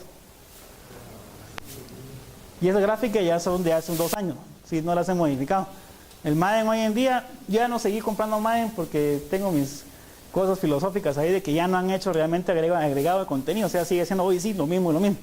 Pero miren las gráficas que han logrado generar esos cuates, ¿sí? Así, rápidamente díganme ustedes, ¿qué observan en esa gráfica? Piensen como programadores. Piensen como programadores, ¿qué les dice esa gráfica? ¿Qué elemento les llama la atención como programador? ¿Cuál? Eso es muy buena. La primera es el reflejo del casco. Fíjense que este chavo que está aquí arriba, ahí atrás todavía no lo ven, pero aquí arriba se ve la curvatura del estadio, ¿no? ¿Sí lo ven o no? Se ve negro a los lados, blanco en medio, no es porque ya me estoy quedando pelón, sino blanco en medio, porque es el cielo que se está reflejando ahí. Y hay un punto más brillante que es el sol. Piensa en la programación de esa vaina. Y eso cambia dependiendo de dónde está parado el cuate, dónde está enfocando la cámara y todo eso. O sea, quiere decir que ustedes de alguna manera tienen que saber que el cielo está ahí arriba y dibujarlo ahí encima del casco de ese ingrato que está ahí. ¿Sí? Algunos detallitos. ¿Qué otro detalle observan ahí? ¿Cuál? Los rostros. Expresión de los rostros puede ser este habría que ver qué expresión tiene, este que está aquí abajo, ¿va? Pero sí. Este tiene cara así como de enojado, este tiene cara como de perdido, ¿sí o no? O sea, sí, eso suena muy bueno. Fíjense que hay toda una teoría que dicen que mientras más realistas traten de hacer a los personajes, menos realistas los vamos a ver. Dicen que hay un rechazo natural del ser humano a algo inanimado que se ve como un ser humano. O sea que por alguna razón, incluso cuando ustedes ven robots que son de esos japoneses que hay que se ven súper chileros y piel y toda la cuestión, uno los tiene una sensación rara, ¿sí o no? Una cosquilla de que esto no... Mentira, o sea, hay una sensación que no se puede describir, pero que hay algo en nuestro cerebro que dice, sabemos que eso no es real, y mientras más reales se ven, ¿qué pasa? Se ven como plásticos, se ven extraños los muñecos, ¿sí? Quizás a veces nos gusta más que sea un muñeco tipo Mario Bros, que sea cartoon. Entonces, ese no es humano, pero sabemos que eso no es humano. Pero, ¿me entiendes? O sea, hay algo extraño ahí con la psicología. ¿Qué otra cosa me dijeron? La sombra, esa es buenísima. Miren la sombra de este chavo. En toda esta parte de aquí muy bien definida, ¿sí? ¿Cómo se calculará la sombra? ¿Sí? Es decir, si yo vengo y pongo mi mano aquí enfrente, proyecto una sombra ahí atrás. Piensa en la matemática detrás de eso, ¿sí o no? Tengo que calcular la posición de la luz, ¿sí o no? ¿Dónde está el brazo? ¿Dónde la luz pega? Y en base a eso, ¿dónde hay que proyectar la sombra? Porque no es de que la sombra salga en línea recta, ¿sí o no? Se puede caer abajo, arriba, etcétera, dependiendo de la fuente de iluminación. ¿O no estamos con la idea o no? ¿Sí? Hace poco me dijo Ronald que tuviera una presentación muy bonita de la parte de videojuegos en álgebra, ¿sí? Eso que ustedes están viendo ahí es el 1% de la cosa, ¿sí? Para lograr ese tipo de cuestiones. Vean, ahora hay un detalle bien interesante en esta gráfica, tal vez ustedes no lo perciben hasta allá. Esta línea está bien definida en la sombra, esto se ve como pixeleada. Vayan, cuando salgan de aquí, vayan a buscar Gran Turismo y vean un screenshot de Gran Turismo y vean la sombra. Es de las cosas más terribles que ha habido en los últimos años. El juego muy bonito, pues la sombra es unas gradas así todas horribles, ¿verdad? Toda pixeleada de alguna manera. Quizás es porque el engine no soportó la cantidad de cosas que tenían y por lo tanto la sombra no le dieron tanta prioridad. Vean que hay muchos juegos que a veces la sombra no es, como en este caso, una proyección de los brazos, elementos físicos de las personas, sino a veces es solo una chibola en el suelo. ¿Por qué? Porque calcular todo eso que les estoy diciendo en tiempo real y cada vez que el cuate mueve el brazo hay que hacer esos cálculos, muy complejo, ¿sí? Entonces, son algunos detalles que les puede decir qué tan buenos o malos son los programadores o la gente del engine. En este gráfico no se ve la suciedad en la ropa, en algunos casos, en otras tomas se ve que los cuates conforme va así avanzando el juego, empieza a aparecer tierra y manchas verdes y uno dice, pues chicas, qué tuanis. Los juegos de base cuando se barren también ya quedan manchados los uniformes. Antes eso era pero imposible de hacer. O sea, vean todos los detalles, quizás técnicos que empiezan a aparecer en esta cosa, ¿sí? Otra cosa fabulosa que tiene el Madden hasta este año es el engine físico. Las colisiones ahí no es lo mismo que ustedes toquen de lado con un compañero de clase a que ustedes toquen de frente contra un mastodonte de esos. Esos tipos se atan como 3 pollos de almuerzo, ustedes un tortrix a puras penas, y entonces se van a enfrentar contra un tipo de esos que viene corriendo, que no es para nada lento. Creo que el saldo va a ser muy positivo para ustedes. El otro también ni se enteró de que estaban ustedes enfrente.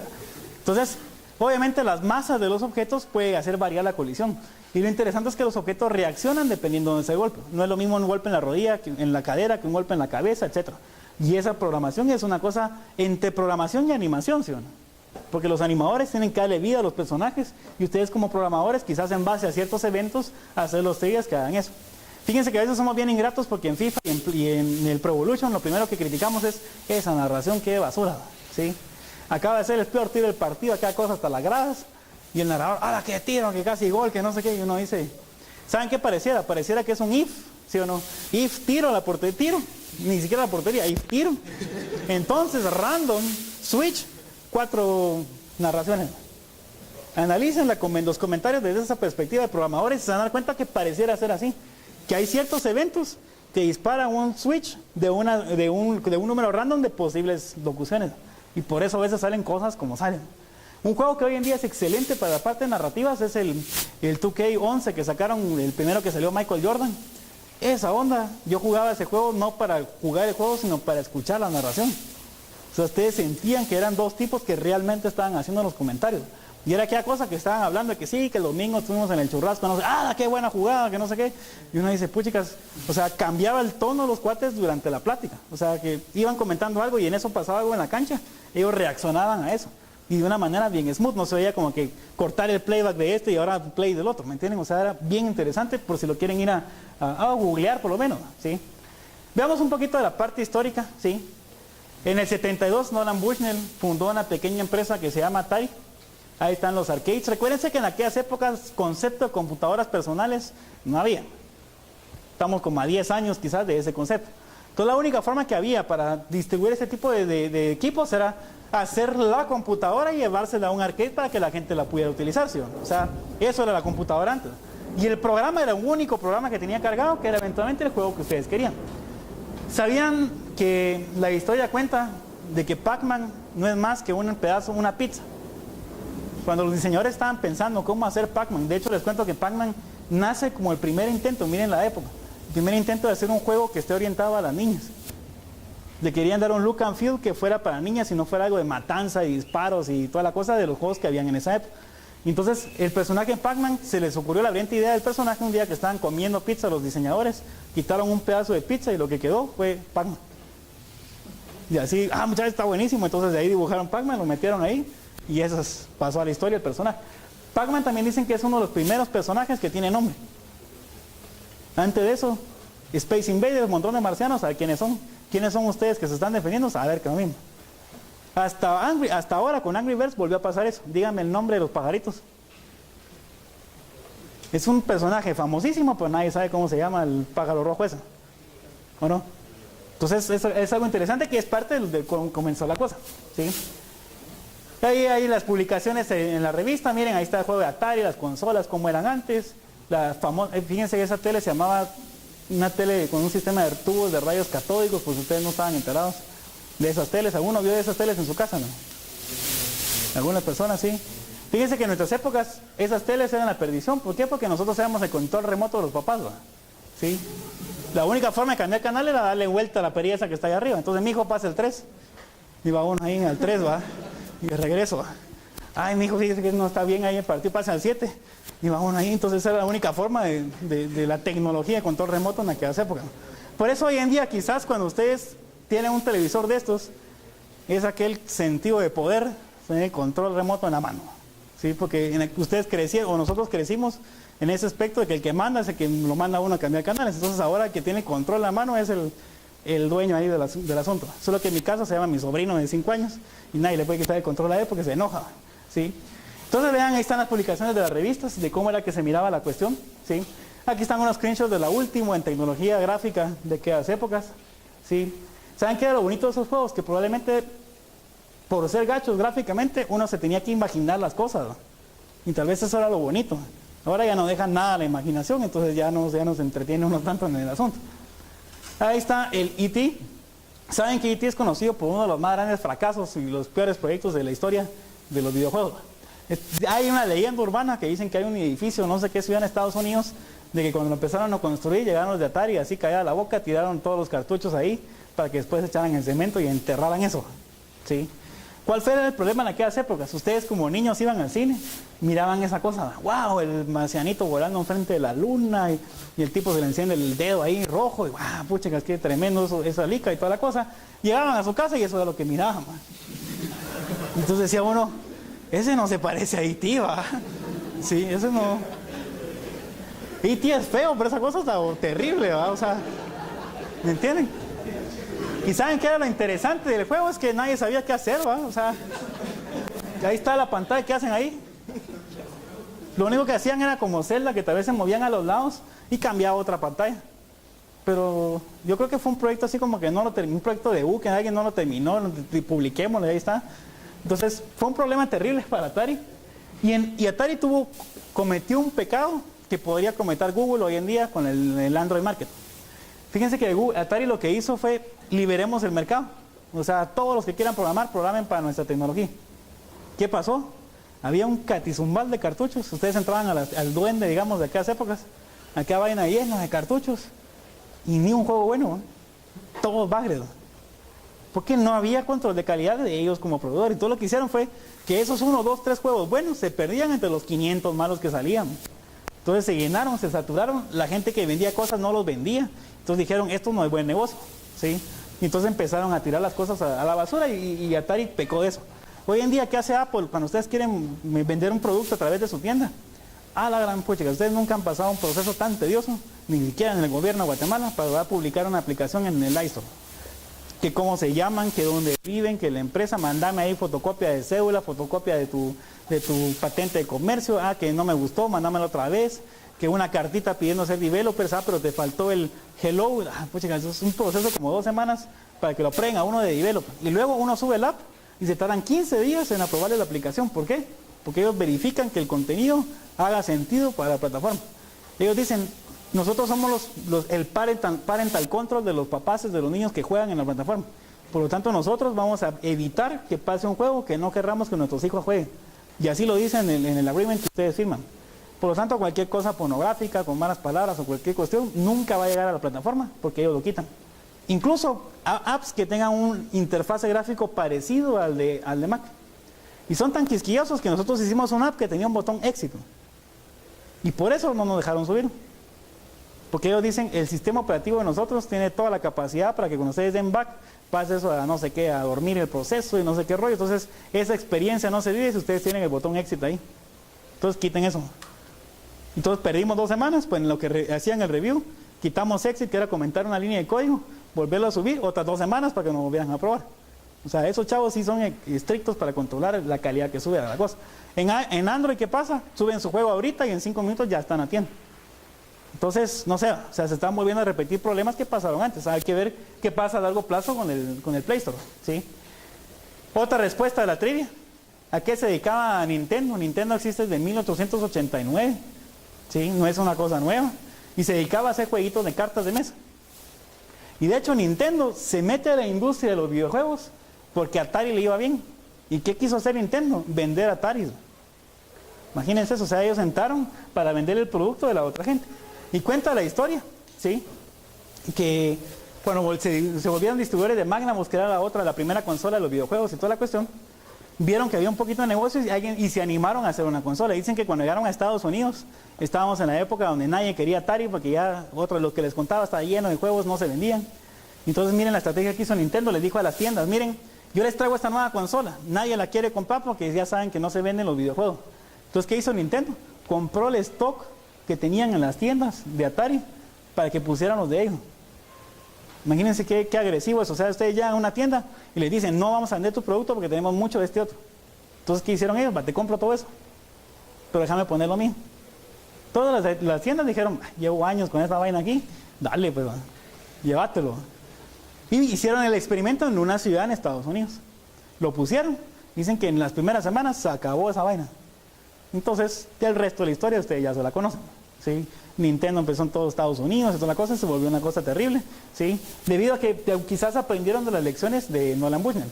Fíjense que Nolan Bushnell dice, el mejor negocio que pude haber hecho en la industria de los videojuegos fue vender Atari. Bushnell lo vende justo cuando Atari estaba en su pico. Ahí hizo el platano.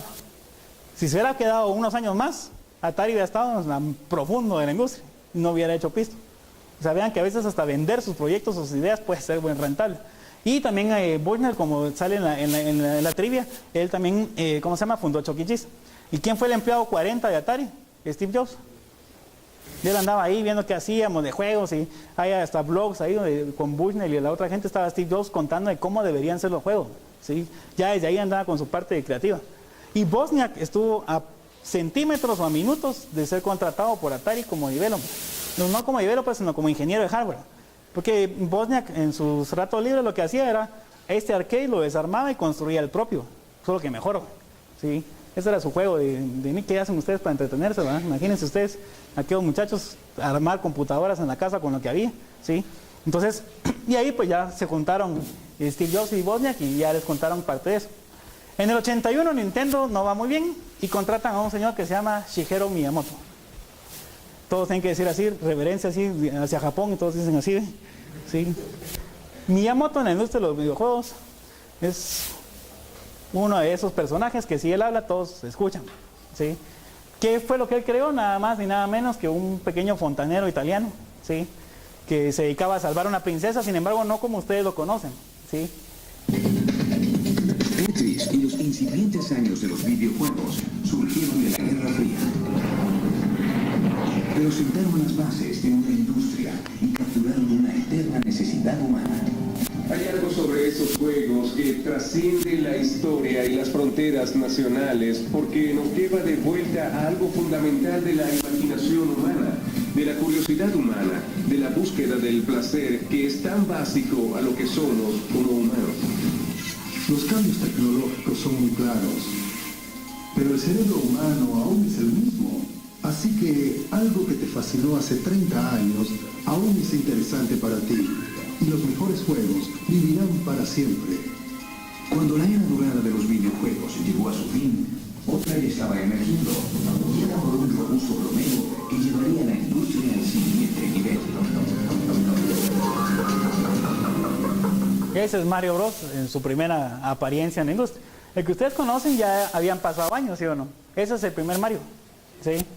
Ese primer arcade de Mario, Nintendo produce ese primero, lo saca, pero aquí, dense cuenta que quizás el personaje principal era Donkey Kong, porque el arcade dice Donkey Kong, y de paso hay un chato ahí de bigote y no sé qué, que es el que tiene que salvar a la princesa que está allá arriba, ¿sí? El concepto de juego de Super Mario Bros. Es exactamente el mismo, solo que como 80 mundos más, ¿verdad? Pero una pregunta que no la puse en la, sí estaba en la trivia, pero sí, ¿por qué Mario tiene bigote? Para verse bien en esos 8 bits que teníamos, ¿sí? No necesariamente 8 bits, sino el tema era en los colores que tenían en esos entonces, en los monitores, ¿sí? No tenían la resolución y la capacidad suficiente para ponerle una boca, y se miraba todo fea la boca ahí. Entonces dijeron, ¿qué hacemos? Entonces, ponerle un bigotón al personaje, oculta la boca, y eso sí lo podemos dibujar y se va a ver mejor en la pantalla. Y entonces le pusieron un bigote a ese personaje, simplemente para que se viera bien en esos monitores. ¿Y por qué Mario es de overol rojo? Porque en esas interfaces el rojo era el que más se miraba. Sí, esa es la razón por la cual es rojo Mario, ¿sí? Hoy en día, ¿por qué rojo y azul? Porque le va al Barça. No hay otra razón por la cual no sea esos colores, ¿sí? Obviamente Luigi no aparece en ese juego, ¿sí? De ese juego obviamente sale en alguna que otra versión después y aparece el juego que nosotros conocemos hoy en día como Super Mario Bros. Esa es otra versión del Mario, ¿sí? Un poquito más moderna, ¿sí? Donde ya aparece Luigi eventualmente, Super Mario Bros. Del 83, ¿sí? Estos tipos son gente de su edad, ¿sí? ¿Alguien reconoce a esos tipos que están ahí? ¿Alguien reconoce? Fíjense que deberían de reconocer a uno por lo menos de eso. ¿Se recuerdan de los que se metieron al juego? Había una pregunta sobre quién es este ahorcado o este decapitado, que diga. Es el que está ahí en medio, ¿no? Ese es el decapitado, miren la cara, que por eso lo decapitaron por feo, miren, sí. Todos esos que están ahí fundaron una empresa que se llama ID Software. No sé si les suena ID Software, pero los juegos que hizo ID Software son Doom, Quake, Wolfenstein, ¿sí? Hoy en día Rage, que es la última versión de ellos, que hicieron una versión para iPhone también impresionante. Y el que me prestó su nombre para mi hámster es el canche que está aquí a la izquierda, que se parece a Diego Figueroa, ahorita que lo estás viendo, ¿verdad? Ustedes no conocen a Diego, pero hay unos que sí lo conocemos. Entonces ese se llama John Carmack, ¿sí? Carmack en la industria de los videojuegos, desde la perspectiva de programador, es otro de esos de que todo el mundo reverencia, ¿sí? Hoy en día ya está algo oxidado, ya no programa tanto y toda la cosa, pero en su época él fue muy famoso por los algoritmos que implementó. ¿Qué fue lo que hizo? Uno de los grandes logros entre Carmack y otros programadores que estaban ahí, implementaron un engine 3D. Los gráficos 3D ya existían, ¿sí? Pero existían como gráficos vectoriales, es decir, de líneas, puntos y toda la cosa, ¿sí? Pero estos lograron hacer un engine bastante eficiente donde lograron poner imágenes en las paredes como textura, ¿sí? Y esa fue la gran revolución. Y además, si buscan en libros de ciencias de la computación, Carmack aparece mencionado como en algoritmos de caching, ¿sí? Cuando lleguen a microprocesadores y sistemas operativos van a hablar mucho de eso, ¿sí? De cómo hacer eficiente el uso de memorias pequeñas utilizando memorias secundarias. Hoy en día el caching está un poco despreciado en términos de que tiene memorias de 8 GB de RAM, entonces aquí es new object, new, y ahí vamos todos encaramando new object. El próximo semestre en CC3, cuando sigan pidiendo memoria, lo que van a hacer es que su juego se va a trabar en algún momento, ¿sí? Hace algunos años hubieron unos que hicieron juego para Xbox y el juego después de 5 minutos corría como a 1 frame por segundo, porque era pedir memoria y nunca liberar, ¿sí? Entonces la administración eficiente de memoria es sumamente importante. Hoy en día tomó relevancia nuevamente porque los celulares, otra vez, cuando empezaron a salir los smartphones, tenían pocas capacidades de almacenamiento. Por lo tanto, había que ser más costo efectivos para almacenar información y para dibujar, ¿sí? Pero el problema otra vez es que ahora el Galaxy S3 son quad-core con no sé cuánto de RAM. Otra vez los programadores se me están volviendo un poco glotones en el sentido que agarremos ahí 1 giga que no nos afecta. O sea, hay que tener cuidado con eso. WoW, hoy en día la instalación son como 40 gigabytes, más como 20 de mi Windows 7, ya no tengo nada más en mi compu, ¿sí? Entonces, esos algoritmos de cómo administrar la información es bien importante y Carmack es conocido por eso. El primer juego que ellos hicieron de relevancia, Wolfenstein, y en la trivia apareció un screenshot de ese juego. Fíjense que si hoy en día ustedes juegan Wolfenstein, estoy seguro que muchos se van a marear. Es muy rápido, ¿sí? O corre muy rápido hoy en día también. Entonces, los cambios son tan violentos que sí marea un poco. Y tal vez los colores y todo. ¿Se han dado cuenta que al principio los juegos dicen tenga cuidado, que los colores y no sé qué puede causar problemas y no sé cuánto? Jueguen ese y van a experimentar que sí es cierto, ¿sí? O sea, ya sí hay algo ahí. Ojo, algo interesante. Ellos lo que hicieron fue, este personaje no es un porcentaje 3D. Lo que se les ocurrió como brillante idea es que este sprite que estaba aquí parado, si ustedes le dan vuelta, ¿qué pasaba con el sprite? Giraba con ustedes, o sea, ustedes nunca miraban la espalda de este chato, ¿sí? En Doom salían los monstruos, aquellos gigantescos y todo, y uno quería darle la vuelta, pero siempre se lo estaban viendo a uno, porque la imagen venía con uno también. Entonces ese fue el truco que hicieron para que los objetos se viesen como que estuvieran flotando en el espacio, aunque no era un modelo tridimensional como tal, sino era planos, ¿no? Y juego con planos, ¿sí? Lo que hicieron en su momento, y obviamente Wolfenstein pasó a la historia como uno de los juegos más interesantes. ¿A qué nos referimos con 3D? Eso está en 3D.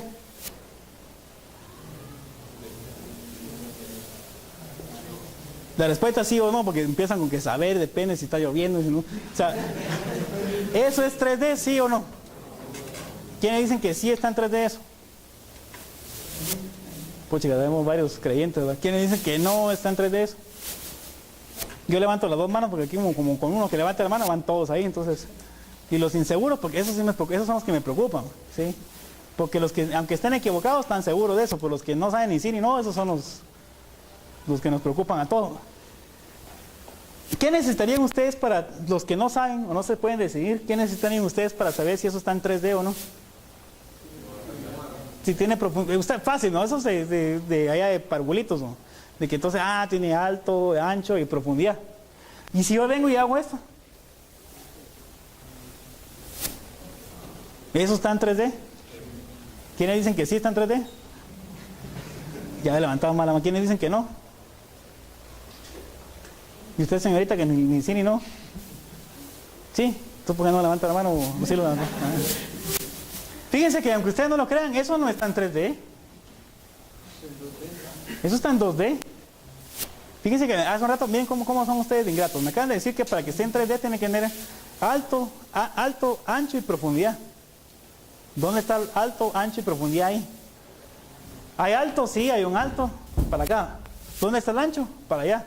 Dígame la profundidad. Yo no miro aquí el cubo de este lado. ¿No hay profundidad o sí hay profundidad? Fíjense que cuando ustedes pagan eso de que van al cine y pagan ustedes 3D, Porque ahí dice cine en 3D y dense cuenta que el cine en 3D ha ido cambiando, ¿sí o no? Antes 3D era Toy Story. Pues Galica en 3D decía uno y era una cosa, una animación como esta. Ahora 3D es póngase lentes y se mira ahí, no sé cómo. ¿Es eso realmente 3D? Cuando haya cine, realmente ¿cuál es el único cine 3D que existe en el mundo hoy en día? Es el Teatro Nacional. Ahí sí tienen ustedes una proyección 3D, ¿sí o no? Pueden ver a los personajes, uno que está más atrás, otro que está más... O sea, sí hay profundidad, los objetos están dibujados ahí en ese espacio. Esto es un engaño visual que nos hacen a nosotros. Eso es un modelo tridimensional representado en un espacio de 2 dimensiones, ¿sí? Que eso en álgebra ustedes lo van a conocer como una proyección, ¿sí? Otra vez matemáticas. Lo que están haciendo es, ¿se recuerdan en artes plásticas? No sé si algunos llevaron esa clase en el colegio, de que había que hacer formatos con puntos de fuga y que la perspectiva y toda la cosa. Ahí lo que ustedes están haciendo es un efecto visual para que su formato se vea como que la calle va hasta el fondo de la hoja. Pero en realidad sigue siendo un dibujo en 2 dimensiones. ¿Estamos claros con la idea? O sea, aquí hay mucha matemática donde si bien es cierto un diseñador construye los objetos en 3 dimensiones, sí es cierto, pero para dibujarlos en pantalla ustedes tienen que agarrar todo eso y convertirlos en un espacio bidimensional. ¿Estamos bien? O sea, 3D, mamólado. Sí, 3D no existe como tal hasta el momento. Otra pregunta interesante. ¿Cuánta información necesitamos para almacenar un oso como ese? Yo les digo, hágame un programita cuya única función sea que alguien pueda dibujar un oso y ustedes graben ese oso. ¿Qué información guardarían?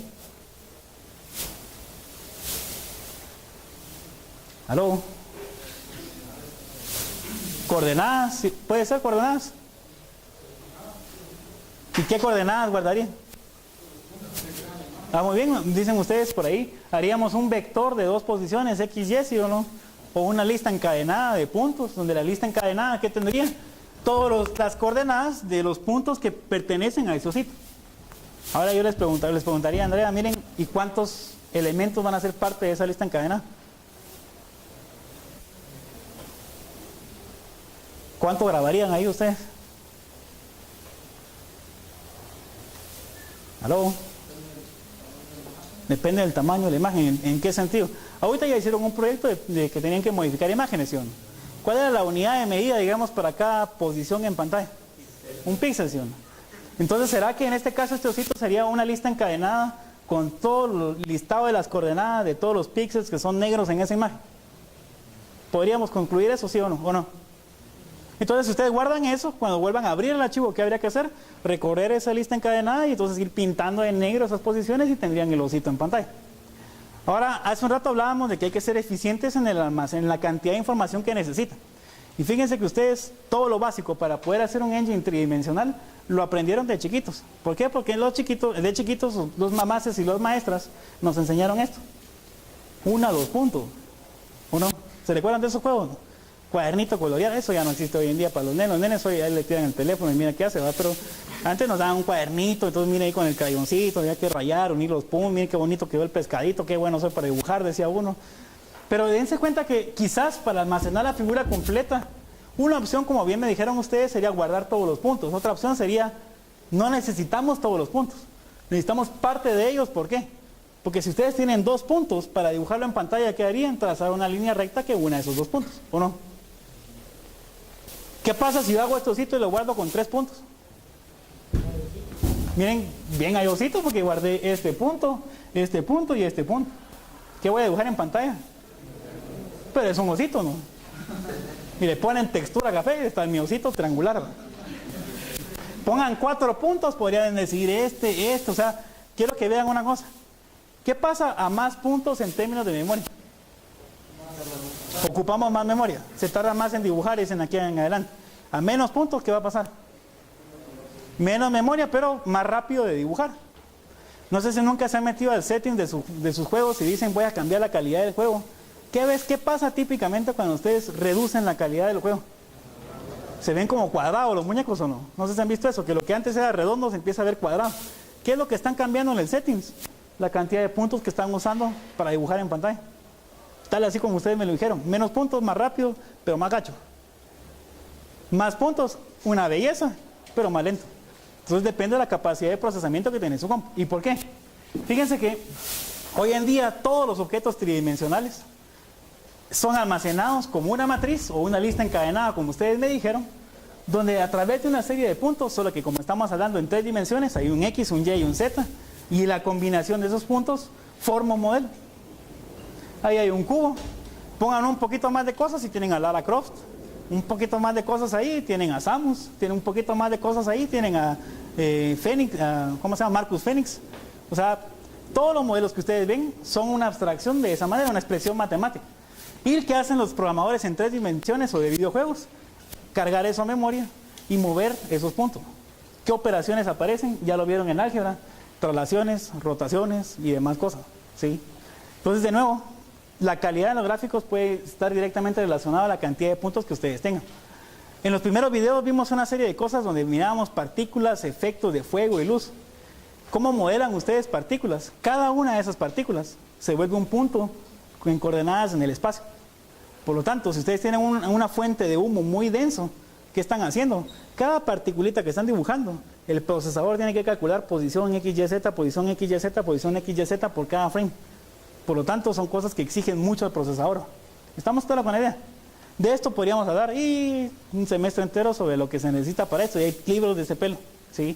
Pero hoy quería dejarles un poco la inquietud de lo que está pasando en la industria de los videojuegos, que hay mucha matemática y física detrás de esto, o sea que no es así nomás de tirarse al agua y hacerlo, requieren ser multidisciplinarios, es una cosa de mucho esfuerzo, pero también una cosa muy gratificante. Cuando yo empecé a programar esas cuestiones, siempre me acuerdo ese primer día que logré que una pelota rebotara en la pantalla, y una pelota así va, solo punto, ahí va la pelota. Yo estaba como el máximo del mundo, se me acerca mi cuate y me dice, vos si solo eso hace, y toda la noche para eso. Y uno se queda así, pero mi proyecto, déjame, esto está chilero, ¿sí? ¿Entienden? O sea, eso pasa mucho en esta cuestión. Les quiero dejar un último video para que ustedes vean lo que está pasando hoy en día en términos sociales alrededor de los videojuegos. Hay un video de hace algunos años, pues lo voy a poner ahorita rapidito ya para terminar, donde muestran, vamos a ver,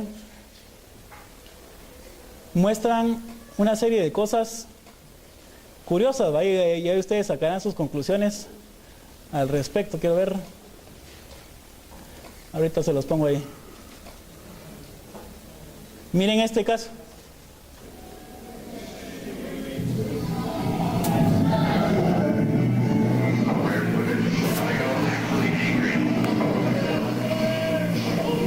Pongan atención a los dos cuadros, lo que está pasando y abajo que es la gente, ¿va?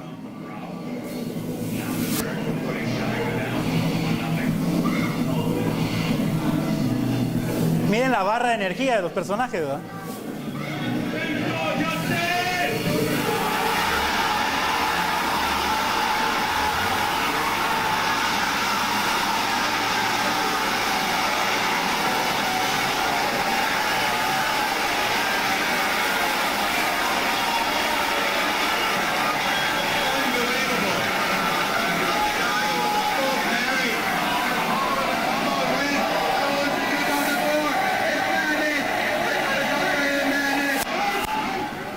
¿Se dieron cuenta de lo que pasó? El tipo está a 1 milímetro de morir, el otro hace un mega combo y bloquea todos y cada uno de los movimientos y de ahí lo remata todavía y le gana. ¿Vieron la reacción de la gente? Algo así estaba el fit con el de FIFA, ¿sí? O sea, algo está sucediendo, ¿sí? Hay gente que paga hoy en día para ir a ver a otra gente jugar. Ya no es solo jugar. Y vean que esa cosa estaba llena ahí, eso fue un torneo que estaba en Estados Unidos, ¿sí? Y la habilidad que están desarrollando los cuates es impresionante. En Estados Unidos hay una cosa que se llama MLG, que hoy en día es una liga profesional. Y los premios que ganan ahí son de más de $100,000 por ganar un torneo de videojuegos. Esos cuates ya se dedican a eso. Ya no son gente que tal vez está haciéndolo por hobby. No sé si han visto los videos en Corea, ¿no? Miren lo que es ser gamer en Corea. Ya son patrocinados. Llega la gente al estadio a ver la partida, ¿sí? Ese es de StarCraft. Y es tanta la cosa que hoy en día en ESPN, cuando ha sido el torneo nacional de la MLG, ya están sacados el top 10 de la semana, basado en lo que ha pasado en el torneo de videojuegos, específicamente StarCraft, Call of Duty y eso, ¿sí? De nuevo, algo, ya hay hasta comentaristas y todo, ¿sí? Algo está pasando, ¿sí? Miren esa cantidad de gente que solo va y paga por ir a ver a otros dos ingratos allá a jugar, ¿sí? Y hasta con porras y toda la cosa ahí, carteles, y yo apoyo a aquel, y que las chavas, ay, qué guapo, no sé quién, ¿me entiendes? O sea, hasta son rockstar los gamers en Asia.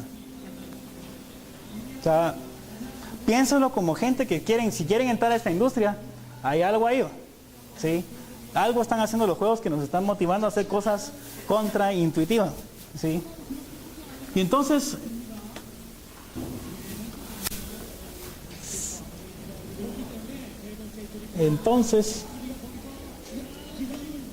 solo quiero dar los premios a los 3 primeros lugares de la trivia, ¿sí? Los premios va a dejar que elegir cada quien, porque sería algo injusto que yo los eligiera, porque para mí tal vez es más chilera una cosa, pero para la otra persona no. Entonces, lo vamos a dar en términos de las posiciones. Me llamó mucho la atención los primeros lugares, porque la máxima punteo podría ser 1100, ¿sí? El primer lugar tiene 1088, ¿sí? O sea, ya sé que yo no fui y saqué el... O sea, sí hay un poquito de conocimiento en el... aquí presente. Entonces ahorita les digo quiénes son los ganadores.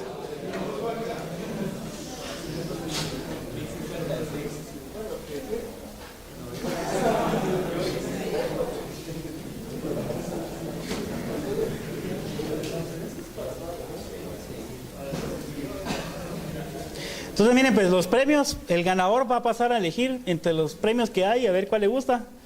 Y el segundo lugar, pues entre los que quedan, y el tercer lugar, entre los que queden, ¿sí? Que será solo uno, ¿sí? Fíjense que me acaban de cambiar la estadística, porque parece ser que jugaron todavía hoy en la mañana, entonces el que era primer lugar ya no es el primer lugar, ¿sí?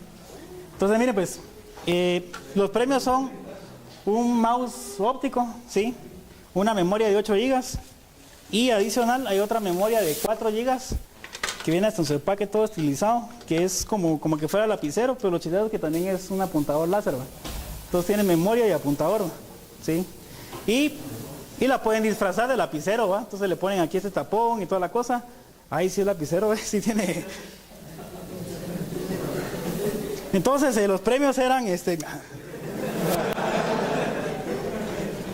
Entonces el primer lugar es el correo, bueno, voy a hacer el correo porque los correos están aquí. F. Linares, ¿quién será? Un aplauso ahí. Elegí entre los...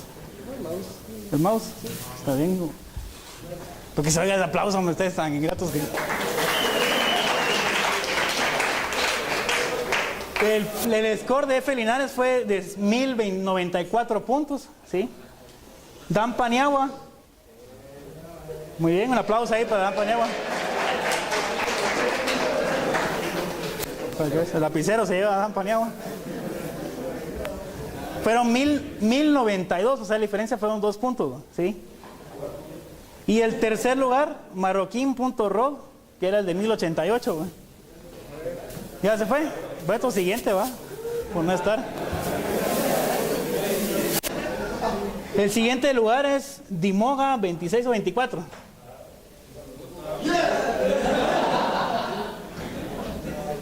Sí, Sobón. Entonces puedes elegir entre estos premios que están. Entonces miren, una cosa curiosa es que le decía a Rodas ahorita que venía para la clase. Si ni con premio les gusta estudiar, ya no sé ni cómo va a ser la cosa, ¿sí? Entonces, ahí terminamos la conferencia. Ojalá que nos hayamos divertido un poco hablando del tema. Muchas gracias por su atención.